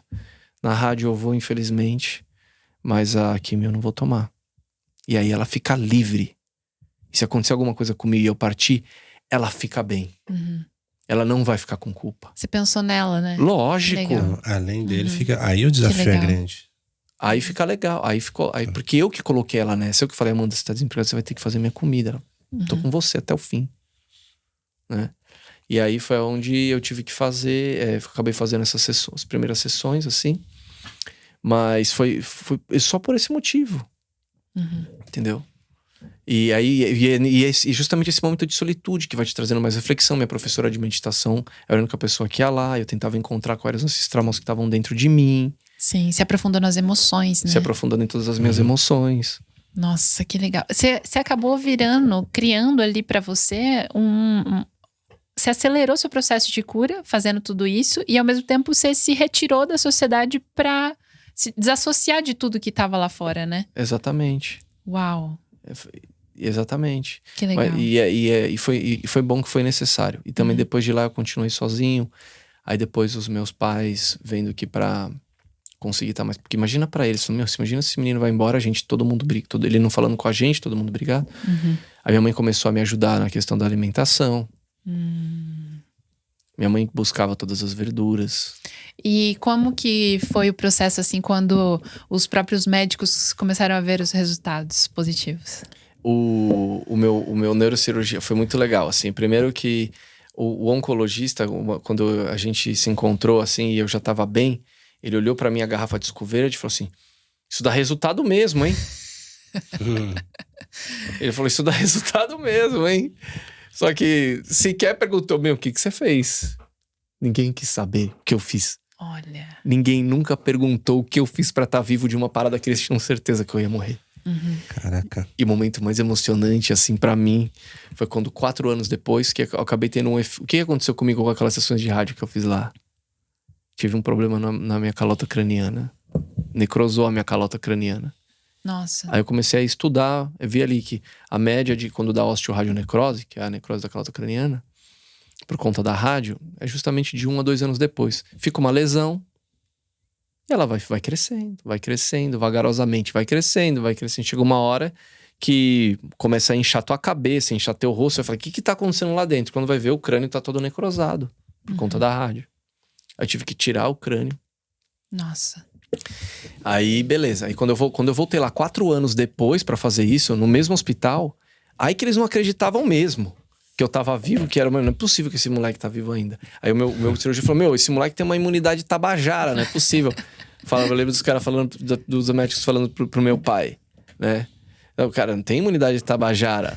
É só você permitir que o corpo seja o que ele é, no seu estado natural de ser, né? O que contemplava essa dieta aí, meio por cima aí? Fala aí pra gente. Uma coisa que eu vi que é 99,9% das pessoas, uma única pessoa, só que ela acabou tendo uma recidiva. E foi o motivo de eu nem cogitar. Foi a ketogênica. Ela tava fazendo uma dieta ketogênica. Eu tinha visto algumas. A cetogênica, né? Que é ketogenic diet, né? Cetogênica e a dieta à base de plantas, né? O Max Gerson fazia a dieta à base de plantas. O Dr. Sebi falava muito da dieta à base de plantas. Os caras tinham feito a dieta à base de plantas.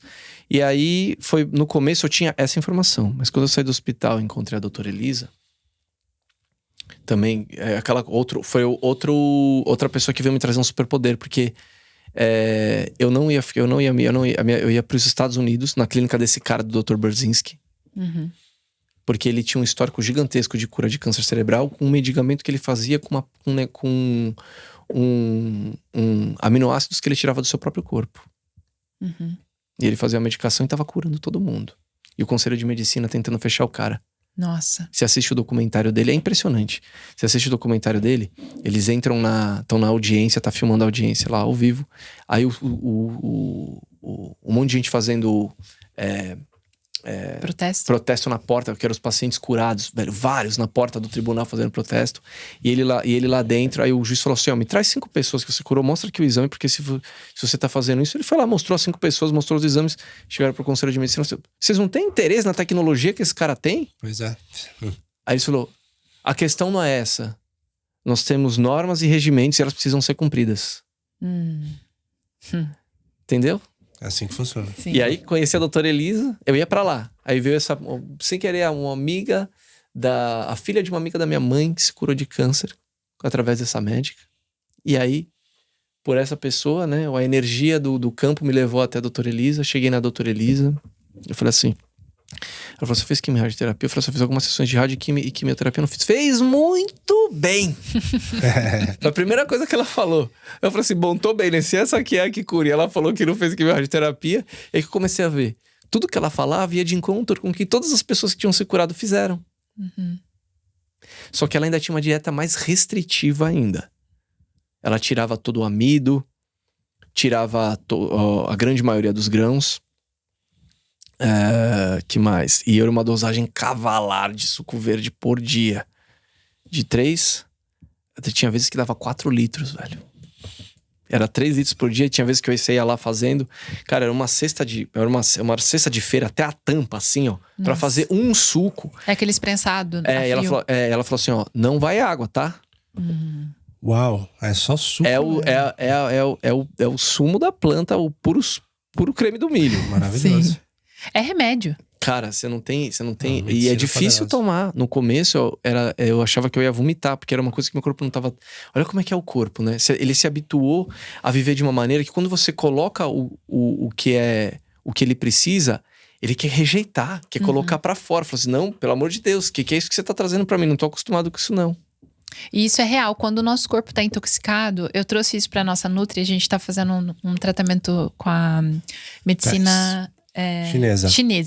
De ela era da medicina tradicional chinesa, então vocês estão bem. E aí eu lembro que eu falei pra doutora, eu falei assim, olha, eu não sei porquê, mas eu compro fruta e eu não tenho vontade de comer. E eu queria ter vontade de comer fruta pra eu ser mais saudável. Ela falou, seu corpo não vai querer mesmo, tá intoxicado. Você tem que limpar primeiro pra ter essa vontade. E quando ele tá intoxicado, ele não consegue metabolizar os nutrientes muito bem. Verdade. A gente tem uma parada que é o nosso intestino é o nosso segundo cérebro. E ele tem uma conexão direta com o cérebro. E olha a função a nossa microbiota é uma das coisas mais importantes que a gente precisa cuidar. Porque é por causa delas, com a ajuda delas que o nosso corpo consegue absorver bem os nutrientes. Elas interferem. 70% da serotonina é produzida no intestino. 50% da dopamina é produzida no intestino.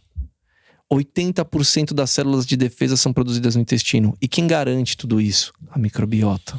Alimentação saudável. E o que faz a microbiota ficar boa? Comer alimento ácido ou comer alimento alcalino? Alcalino. Pois é. É a linha de frente do nosso corpo, né?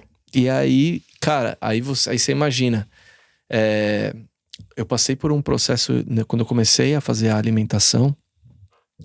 Foi uma mudança do dia pra noite. Quando eu encontrei a Elisa, era mais radical ainda. E foi do dia pra noite. Eu tinha abstinência de madrugada, que nem... Eu nunca tinha... Eu achava que era só em filme que acontecia aquilo. Você ficar tremendo assim na cama e suando. Eu tinha que colocar umas 3, 4 toalhas, porque eu pingava tanto que eu tinha que acordar. Eu tomava 2 banhos na madrugada, de tão molhado que eu ficava. Abstinência do quê? Da droga e da alimentação que eu comia. Nossa. Porque eu era mais forte, tipo, pesava 80 quilos, era bem musculoso, assim. E pra mim, pão integral, peito de peru, queijo branco, requeijão açúcar light, iogurte.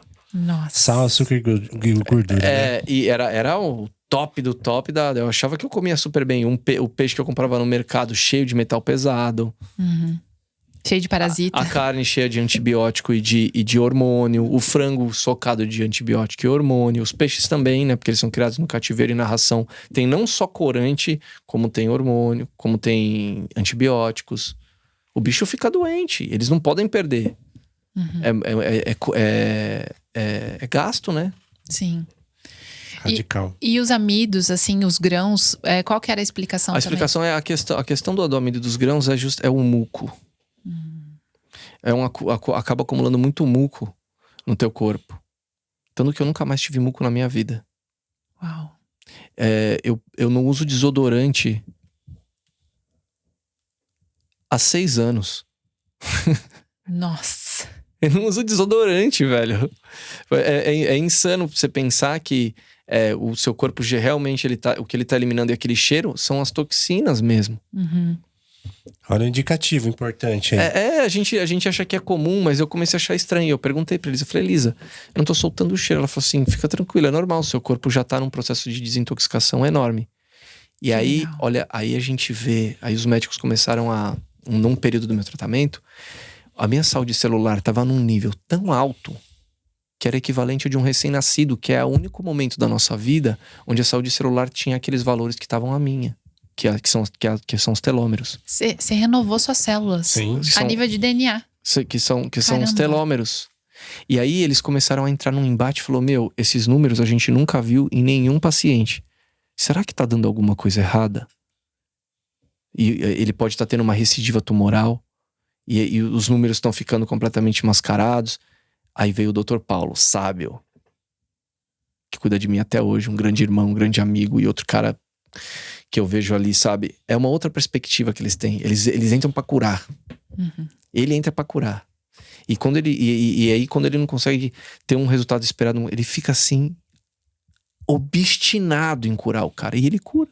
Que legal. Eu percebo isso, eu vejo com ele, sabe? Ele luta pelo paciente até o final. Não é mais um.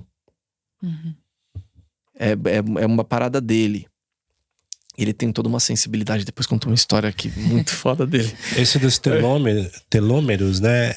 Mostra bem no novo documentário da Netflix, da Dieta dos Gêmeos, em que os caras que fizeram a dieta plant-based, eles tiveram esse rejuvenescer É uma regeneração, né? das células, realmente. Falou, caramba, meu, sensacional. Eu tenho várias muito boas. Tem o The Game Changers, tem o Plant Pure Nation, tem o What the Health, hoje você tem You Are What You Eat, e tem um que é fantástico que chama The Food Cure, Uhum. que acompanha por 6 anos pacientes de câncer que optaram por não fazer a quimio-radioterapia e fazer uma dieta baseada única e exclusivamente na alimentação. E vocês veem que, por mais que eles falem só da alimentação, imagina, por conta desse intestino-cérebro, a sua microbiota começa a influenciar na sua mente, né? Você começa a ter outra consciência, você começa a ter outra percepção. Uma coisa que eu achei muito louca no começo é que eu comecei a ter vontade de ficar na natureza. E eu nunca tive vontade de ficar na natureza. Uau! Eu comecei a ter necessidade de deitar na grama. Sem nem... Eu vi a grama e falei, nossa, que vontade de deitar nessa grama. Uhum. Que vontade de ficar encostado aqui com as costas nessa árvore e ficar com a mão nela, assim, sabe? Que legal. E isso faz total sentido, porque a Nutri que tá atendendo a gente, ela falou que quando a sua microbiota tá desregulada e tem muito parasita, muitos dos seus desejos são estimulados dessa forma. Então, às vezes, desejo de comer doce, de comer farinha, gordura. Geralmente é influenciado por essa inteligência que tá ali atuando no seu intestino, né? Sim, a minha mulher, a Thalita, ela curou uma compulsão alimentar. Nossa. Ela tinha uma compulsão alimentar lascada. Só pela dieta? Quando a gente se conheceu, ela começou a minha dieta. E aquilo foi tão impactante na vida dela que ela... E eu também dei sorte, né? Porque quando a gente se conheceu, a pessoa topar e entrar nessa comigo não é pra qualquer um, não. O meu relacionamento anterior tinha terminado por causa disso. Que ela falou, cara, eu não aguento mais essa vida. E aí na grande parte da relação foi por causa disso. E ela entrou no meu lifestyle. Que legal. E aí hoje a gente tá lançando, em primeira mão aqui, é o Caminho da Saúde Interior, que é onde a gente vai ajudar as pessoas através da mudança da alimentação e da conexão com a mente a ter essa reestruturação. Porque a cura, as pessoas não estão buscando curar uma doença. Eu, como voluntário da Fundação ACL, que é onde o Dr. Paulo e a doutora Sumier atendem, tive a oportunidade de contar minha história e entrar em contato ali por uns 3 anos com muitos pacientes em estado grave. E muitos tinham, no começo, quando eu trocava toda essa ideia que eu tinha com vocês, eles tinham aquela primeira impressão, pô, só alimentação? Aí a mente, como assim a mente? Né? Eu falo assim, eu entendo que é difícil pra você acreditar. Você vai ter que quebrar uma série de crenças, uma série de paradigmas. Mas uma coisa que eu te digo, evidencialmente curado é mais importante do que cientificamente comprovado. Então, entenda uma coisa. Se eu disser pra você aqui que eu tenho o poder de dar sua cura agora, mas você vai continuar tendo a mesma vida que você tinha antes, as mesmas ansiedades, os mesmos medos, os mesmos conflitos, os mesmos relacionamentos, as mesmas coisas que te deixavam viver angustiada, você vai querer? Eu te dou a cura, mas você continua tendo aquela vida. Você quer? Cara, todos, independente da doença que tinham, falavam a mesma resposta: não. Então você não tá querendo curar uma doença. As pessoas estão querendo curar a própria paz. Uhum. Elas estão querendo... e é isso que eu quero trazer. Não é... E não se trata... o curso não se trata... Essa mentoria, né? Não se trata de... Para pessoas também, né? Com pessoas que estão com uma questão grave de saúde. Mas para qualquer um. Uhum. Que queira realmente transformar a sua vida. Uhum. Sim. Quem não quer se sentir bem, se sentir feliz, com clareza mental, acordar animado, Sim. produzir, Exato. conquistar seus objetivos. E aí fica num ciclo maluco, né? Porque não dorme bem, Reclama. começa o dia, cafezão, 2 litros, porque aí senão não consegue. Uhum. Aí vai, Pão com manteiga. come, estimula mais a fome o dia inteiro. Almoço, come, fica com sono. Fica se distraindo o Sonão, dia todo. morto, mais café. Chega no final do dia, completamente um lixo, desempenho mental 0, não consegue dormir e volta. Esse é o cenário típico, clássico, né? Sim. E é tão simples mudar isso, é só querer, meu. Mas o lance todo é que, você imagina, né? Toda a química do seu corpo tá habituada com esse vício. Uhum. Irmão, pra você sair daí, é força de vontade pra caramba. Tá com bom? Aí entra aqui, né, cara? Aí entra aqui. Aí por isso que é tão. Não tem como falar de cura, não tem como falar de autocura sem você introduzir a mente nesse processo. Sim. E trazendo, né, esse link da mente com o intestino, você sente que você cuidando ali da sua nutrição foi abrindo aqui também? Foi, mas eu tive uma vantagem no início. Eu tava sozinho, né? Eu não tinha mais eu não tava trabalhando, porque eu tocava. Como é que eu ia tocar? Não tinha mínima condição de eu perder noite de sono tocando madrugada fora. Eu ia completamente contra o que eu tava buscando. E aí foi onde eu recebi uma surpresa maravilhosa, que foi o que me deu a condição para conseguir sustentar o meu tratamento e tudo. Fizeram um evento beneficente para mim. Quando eu cheguei na festa, tinham mais de 50 DJs do Brasil inteiro. 3.500 pessoas. Nossa, coisa Que linda. lindo. E aí toda a grana que foi arrecadada naquele evento, toda foi revertida pra mim. E aí eu consegui me manter pelos 5 anos seguidos. Que foi o que a doutora Elisa falou pra mim. Ela falou assim, vão ser 5 anos do meu lado. Paralelo a ela, eu tava com o Gustavo, que eu assumi aí com o Dr. Paulo. E aí... Deu 5 anos e 2 meses ela morreu. Nossa.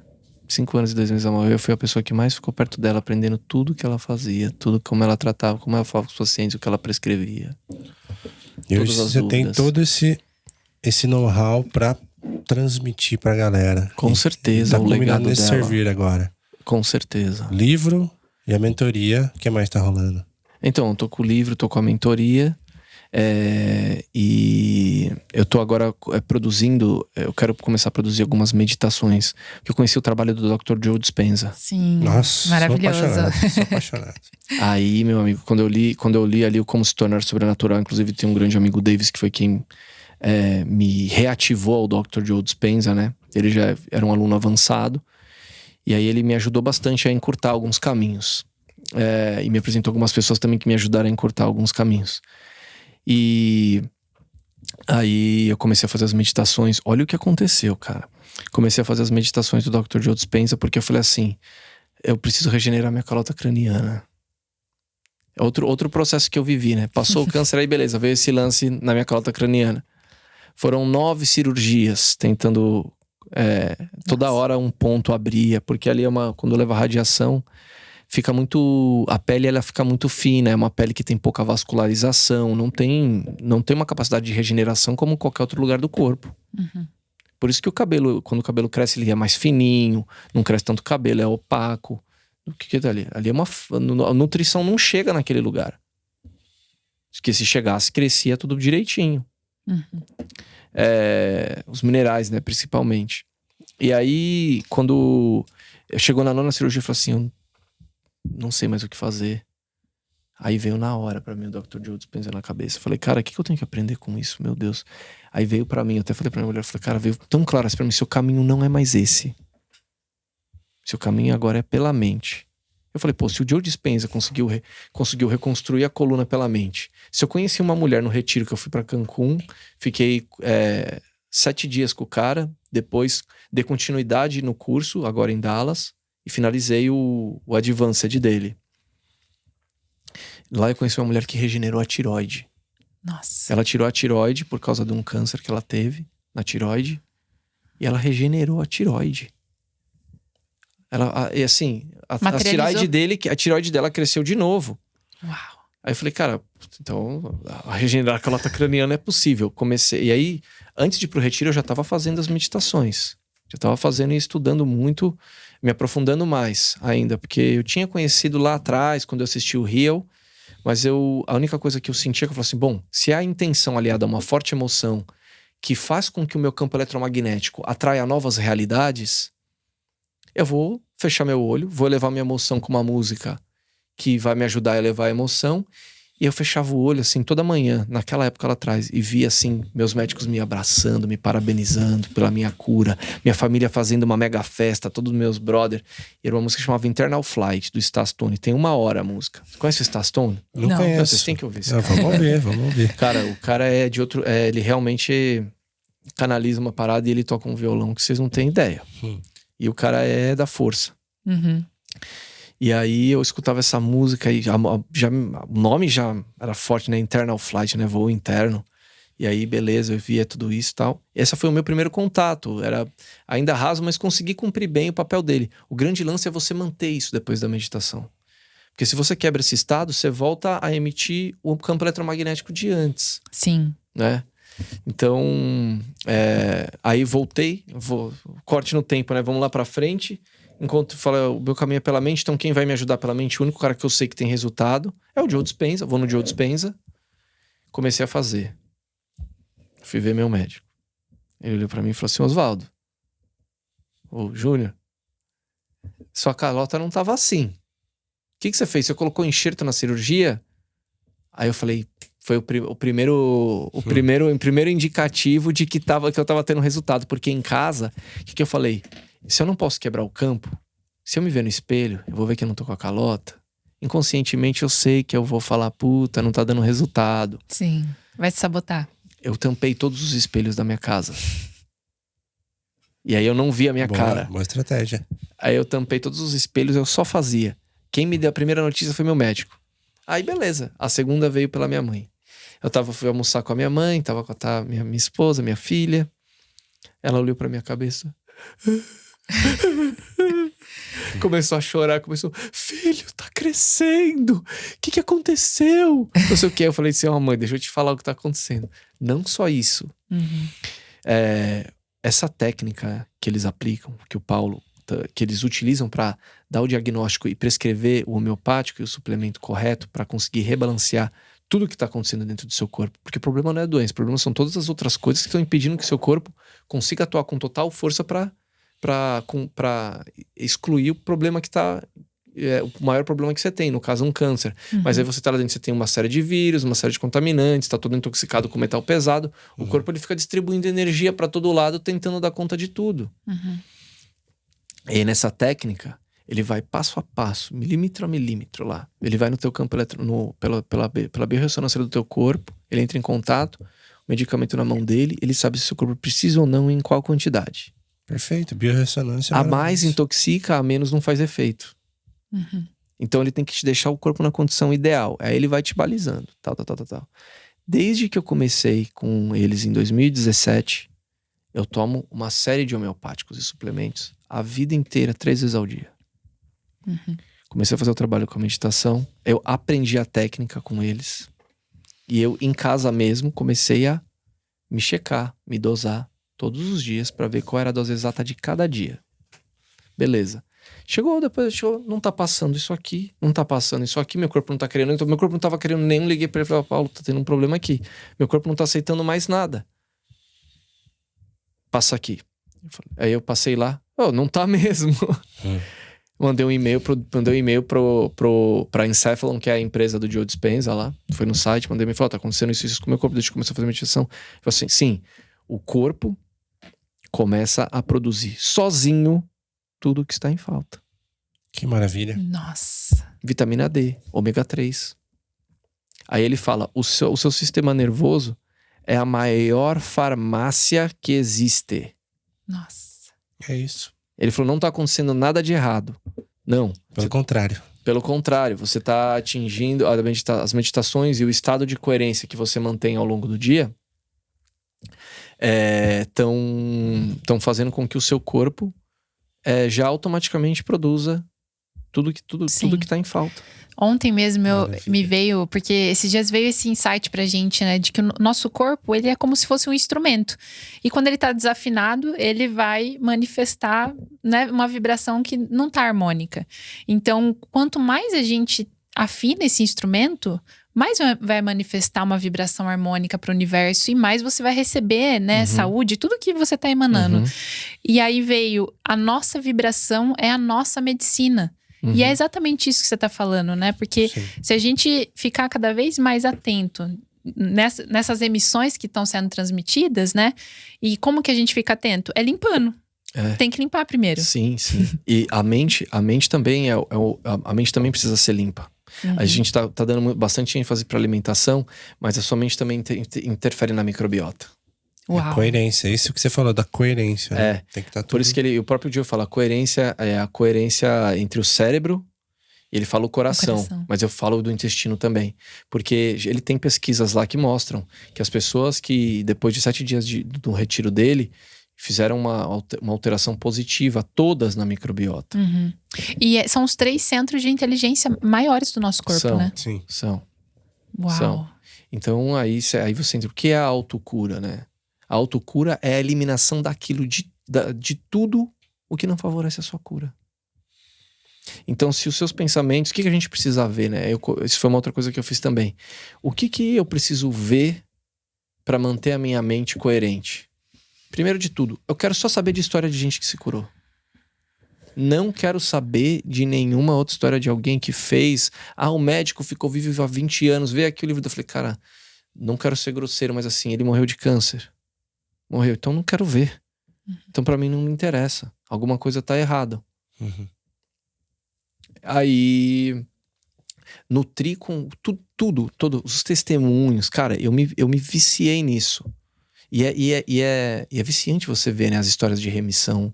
A história das pessoas é muito emocionante, né? É muito eu acho que motivador. conecta dentro de cada um em algum ponto mesmo, Isso, né? inspira muito. E aí, beleza. O que eu vou eliminar?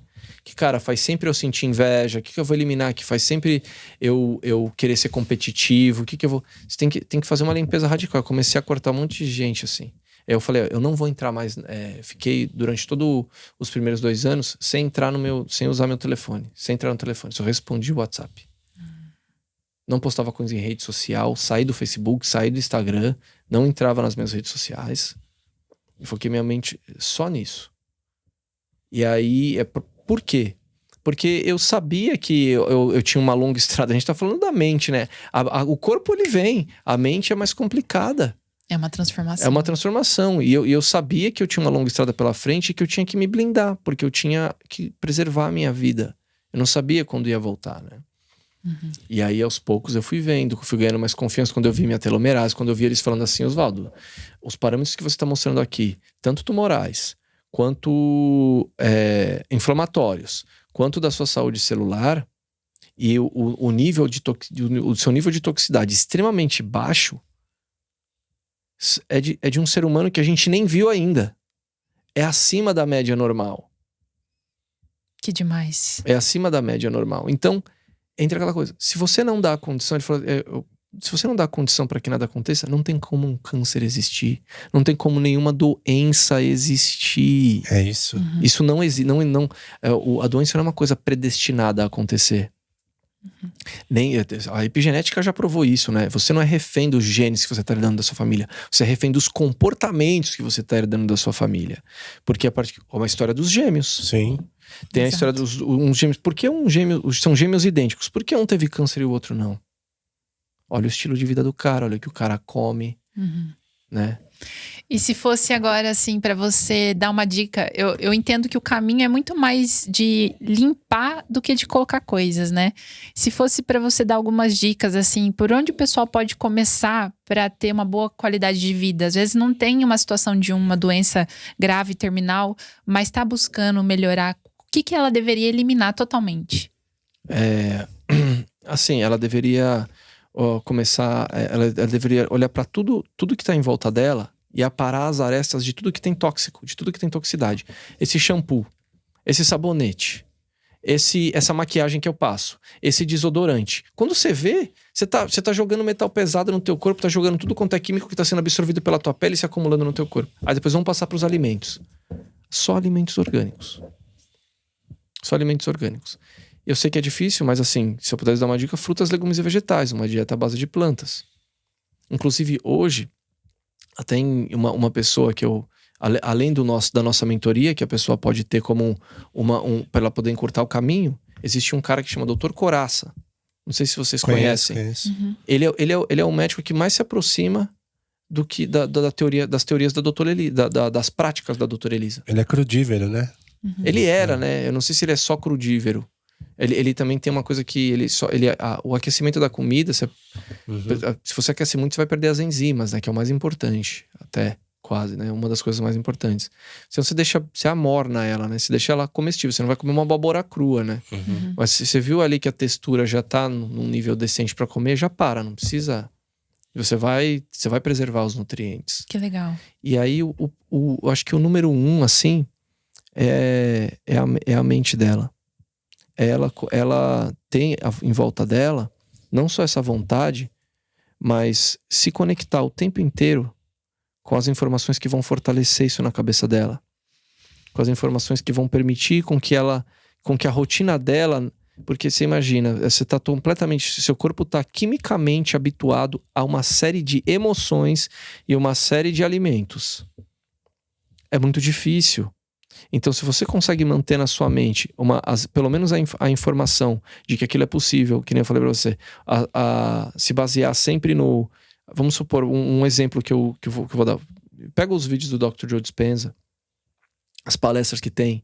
Se você tá no teu carro, coloca a palestra. Uma palestra dele. Tá no seu, coloca outro vídeo dele. Tá não sei onde, coloca outro vídeo dele. Vicia a tua mente naquilo. Aí tem outro cara que é muito bom, Bashar. Eu adoro. Adoramos. Amo. Porra, Bashar, Abraham Hicks, né? Aí você pega essa galera e se vicia nisso. Porque isso vai te dar o suporte para que você comece a entrar num modo automático de esse ser o natural da sua vida. E aí você passa a não permitir que a tua rotina faça com que você desista. Porque o seu maior inimigo é a sua rotina. É o seu maior inimigo. É o que vai te seduzir para você voltar para uma zona de conforto. Ainda que aquela zona de conforto possa estar até, inclusive, tirando sua vida. Total. Nossa. E só repara depois que a conta chega, né? Então, vamos... O convite é esse, galera. É que vocês agora, com essa informação, com esse poder na mão de vocês, fazer pequenos movimentos. E tá aqui uma chave para vocês buscarem ajuda, aprofundamento também, né? Qual que é o Instagram de vocês? O site? O meu... são 3 contas, né? A minha mulher é Thalita Trauce, Thalita com TH. Ela faz vários posts falando de alimentação incríveis, assim. Faz mesmo. Ela é ótima. Ela tem um bom gosto excelente, assim, pra produzir um conteúdo charmoso, assim, Sim, sabe? muito. Delícia de ver. Eu já não tenho tanto essa coisa, sabe? O meu é mais bruto. O meu é mais espartano. O Cura de Todos, que é onde eu trago todas essas informações que a gente falou aqui estão no Cura de Todos. Lá eu tenho um post muito bom, assim, que é as 5 principais coisas que permitiram a minha cura. E ali tem um carrossel com tudo. Perfeito. Com tudo, né? E lembrando, isso não é uma coisa que só pra quem tá com problema de saúde. É pra Cara, todos. é uma transformação. Se você não se sente uma pessoa realizada, se você se você não consegue viver um máximo potencial da tua vida, alguma coisa tá em descompasso. Mas existe um caminho que pode te levar a esse lugar, sabe? E lá você consegue encontrar isso. Aqui você consegue encontrar isso. Exatamente. Então, outra dica, assiste os vídeos, os podcasts da galera que vocês trazem aqui. Sim. Né? E se viciar nessas informações, seguir eles no Instagram, né? Não tem só eu, tem muita pessoa legal falando coisa boa. E é como é uma lei universal, né? Que o universo é mental. Então, tudo que a gente acostuma a nossa mente ali, a gente começa a criar daquela realidade. Exatamente. Né? Exatamente. E Maravilhoso. aí tem o meu, que é o Junior C Music, que é onde eu trago mais assim da minha parte como DJ, artista, mas eu sempre, de vez em quando, faço uns posts compartilhados com o Cura de Todos, com a Thalita e tudo mais. E daqui a pouquinho vai ser o caminho da saúde interior. Que a gente vai. Aí a gente vai usar nossas 3 plataformas para estar divulgando isso. Eu não sei se a gente vai ter uma conta exclusiva ou se a gente vai usar nossas 3 frentes, porque aí é mais uma conta, né, pra gente dar. Puta, Sim. Muita coisa. O caminho da saúde interior vai ser o livro? Então, o livro, agora o nome que eu vou usar vai ter um nome bem grande assim, chamado Cura. O Impossível é só questão de opinião, um guia completo para você transformar completamente a sua vida. Já quero. Maravilhoso. Maravilhoso. Uau, E galera, que delícia. eu tenho certeza, assim, quem tá ouvindo aqui tá muito inspirado, assim. Eu me emocionei várias vezes nesse episódio. E se... olha pra sua vida assim com muita verdade. A gente tá aqui, né? Todo mundo que tá nessa egrégora tá buscando se transformar, tá buscando ser melhor. Olha pra sua vida, vê o que às vezes não tá muito legal. Às vezes é um relacionamento, às vezes é o financeiro, às vezes pode ser a própria saúde física.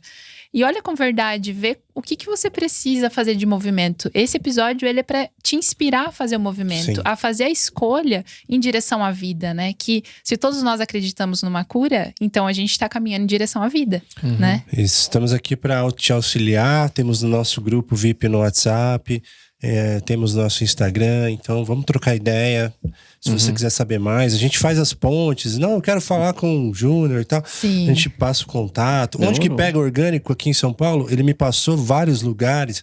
Meu, tá tudo à disposição, é só querer. É verdade. Arroba. É isso aí. Maravilhoso. Gratidão. Galera, Só só tempo um pra último vocês. recado. Escutem sempre a sua intuição. Isso é Sempre. Assim, ó. A única coisa que fez com que eu estivesse vivendo essa realidade que eu tô vivendo agora foi porque eu deixei de escutar a minha intuição pra agradar os outros. E se eu tivesse me mantido na minha intuição, não tivesse me rendido ao medo ali naquele momento, eu não estaria vivendo isso agora. Esse foi um aprendizado que isso me trouxe. Eu nunca mais traio a minha intuição. Nunca mais. Que legal. Perfeito, a voz do Muito coração. lindo. Você sentiu, Exatamente. O que o seu escutou. escuta a dica do seu Isaías. É verdade. Meu guru. Gratidão. Que Júnior. demais, gente. A gente vai ter que fazer uma lista de todos esses gurus que passou pela sua vida. Gratidão, Júnior. Gente, Gratidão pela sua prazer enorme. história. Foi muito bom bater esse papo com vocês, sério. Ai, uma Obrigado, honra. viu? Gratidão. Legal. Tchau, tchau, Até a próxima. pessoal. Tchau, Até. gente. Valeu.